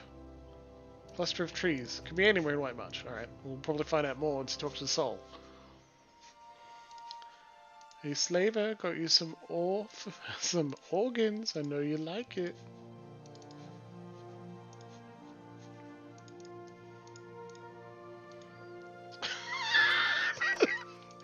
You having fun there, Lexi?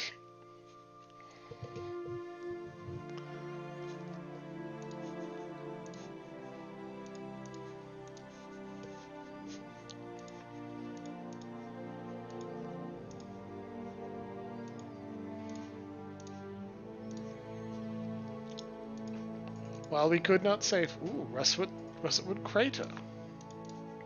I bet that's where they're tossing things. Maybe need a center?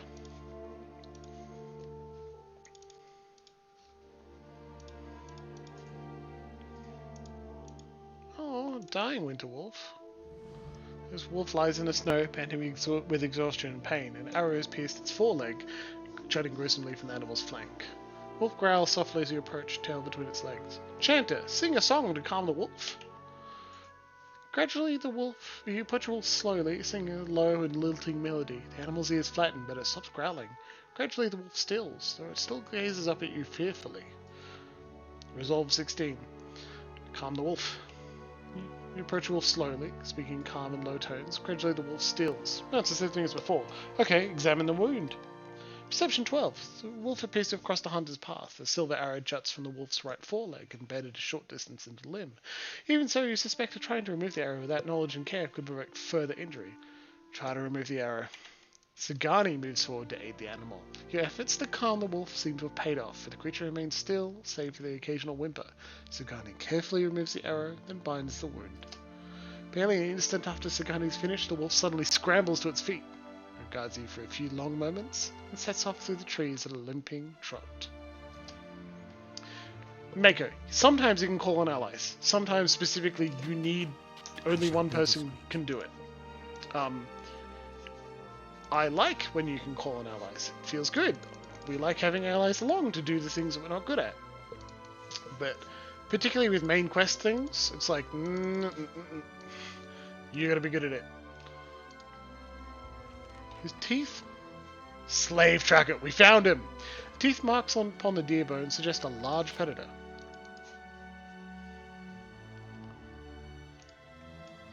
Sup? Don't see many on these roads, and the few we do are hunters, woodcutters, or smugglers. She cocks an eyebrow at you and gives you a half smile. She holds herself with a confident grace, a conspicuous holster slung over one hip. Behind her is a wagon loaded with supplies. Manacles dangle from one end. The father, is it? You're the slave who's after a leaf. Well, so much for the subtle approach. And here I was thinking we'd found the last pleasant company on the road. I'm after him, all right. Her hand drops to her gun. He's going to answer for his crimes in Raid Ceres. And one way or another, you're going to stay out of my way. Wait, his crimes? What crimes? Didn't tell you that part, did he? First off, he chose his indentureship. Had to make up for some bad luck at cards, I hear. She waves her associates down, but her hand remains on her gun. More importantly, he murdered his master's son, 13-year-old boy. Killed him as he fled. Save it, slaver. I'd never help you. Zarwin nods at you with an approving half-smile. I figured that might be the case. Trouble is, I can't let you warn him. But don't worry, I got other uses for you. She draws a pistol. Look, indentured servitude is still not a moral activity. Clever sort like you would make a fantastic clerk's assistant. Lucky for you, clerks tend to make kinder masters. What a weird bonus. She notices our high intellect to compliment us before she tries to kill us. I'm going to turn AI back on, and we're going to very satisfyingly unleash some tentacles onto you. Me too. I don't want to be a jerk, but I'm pretty sure that it, like, and we don't have any evidence one way or the other, at least not yet, maybe not at all, right? Modal. Well, let's do that. Oh, we can do both. Cool, let's just get a bonus to deflection. Love it. Oh, what's your AI? You don't have one yet. Oh, aggressive. Use per rest and aggressive again. Go punch her in the face, buddy. I think it's a decent assumption to say, I'm pretty sure the dude's kid died because he was trying to stop the slave from escaping, because his father is a slaver. We're going to use our Terrify ability on you as well. Allah, stop trying to run into Malay, or I will forcibly remove that spell from your spellbook.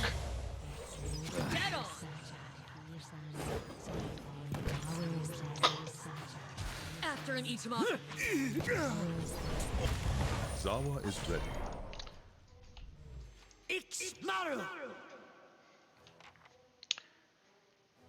Shame we can't talk to the horse and get it to, like, leave. You gonna be okay, horsey horsey?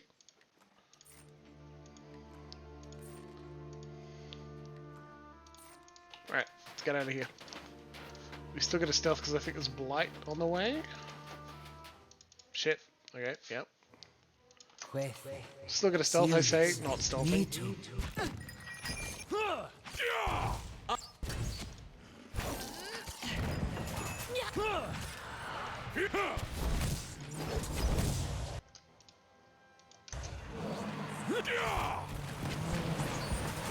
Fear no one! I am no... That's no very helpful.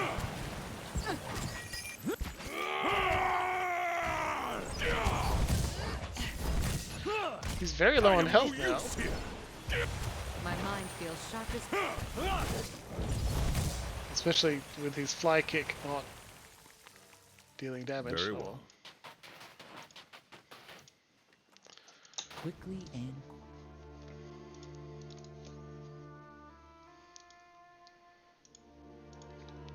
Drugs, I agree. I mean, the Discord emojis are pretty good too. I can never get over all the amazing things that have been made. With Discord emojis, they're a lot of fun. Or nearly quarter past. We're just gonna immediately walk past.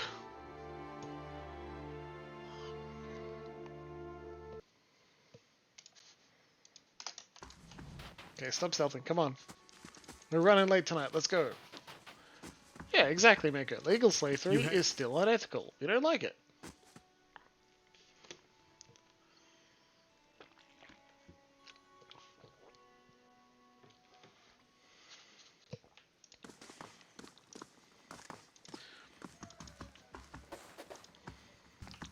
Hey, Leaf. Any progress with Devala? She said you agreed to your indenture? Then you killed the boy and you escaped? No, I'm not saying that because I'm really worried that that will immediately turn into a, okay, now he freaks out and attacks you. I'm just going to say, she's dead. Oh, thank the gods. Every last one of them. I never thought I'd see this day. Relief brightens his expression. And thank you most of all. Here, take this. And tell Hafric that he can keep the rest of the week's fee. I'm off. I'm also worried. You know, that could have sucked. But what I'm going to do is just say, hey chat, we are both agreeing, like we've got a direct line to the writers of this game. He killed the boy in his escape because the boy tried to stop him. Okay? Yeah? Yeah, good. That didn't risk. Yeah, look, I was making an assumption. I don't remember that if you click that one, he's like, I'm gonna kill him. Oh, Mako, you wikied it? Only tell us if it's good news, okay?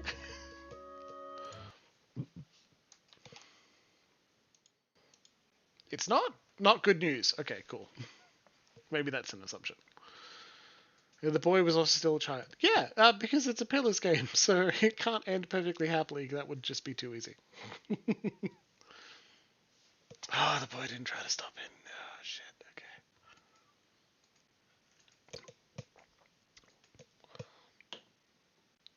Oh, that's no good.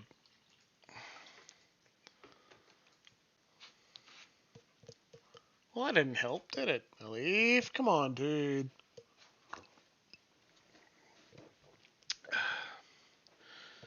I could just lock him up in my dungeon. Yeah. I don't know. It sucks. You, me, and everyone in chat is going to pretend it's just the one positive question pillars where everything turns out perfectly. Okay. But that was that.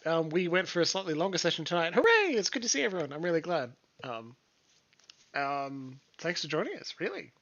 Thanks for joining in on the VODs as well. I will admit I had slightly less enthusiasm tonight, and I certainly didn't talk much about how to run a role-playing game inspired by Pillars, which is supposed to be a thing. Whoops, sorry. But I hope I will return next week, next Monday night, with more energy and less tired and more insight into role-playing games for you and everyone else. I sincerely hope you're enjoying this time in Aura as much as I am. And everyone in the VODs is going to leave a couple of comments or send me a message on Twitch or Twitter, both of them, to say how much of a good time we're having, okay? It is always a pleasure to have you alongside of this game I enjoy, even if it does fill me with guilt. Yeah, hi Emma in the background. And I'll see you again soon. Thank you very much for joining me. Reminder, we have been running on Wednesday nights Final Fantasy 1, but we're not doing that this week because we're in solidarity with the strikes to make Twitch do better against hate raids. It is possible to kick Nazis off your platform. You just need to stop seeing them as a source of revenue. Bye.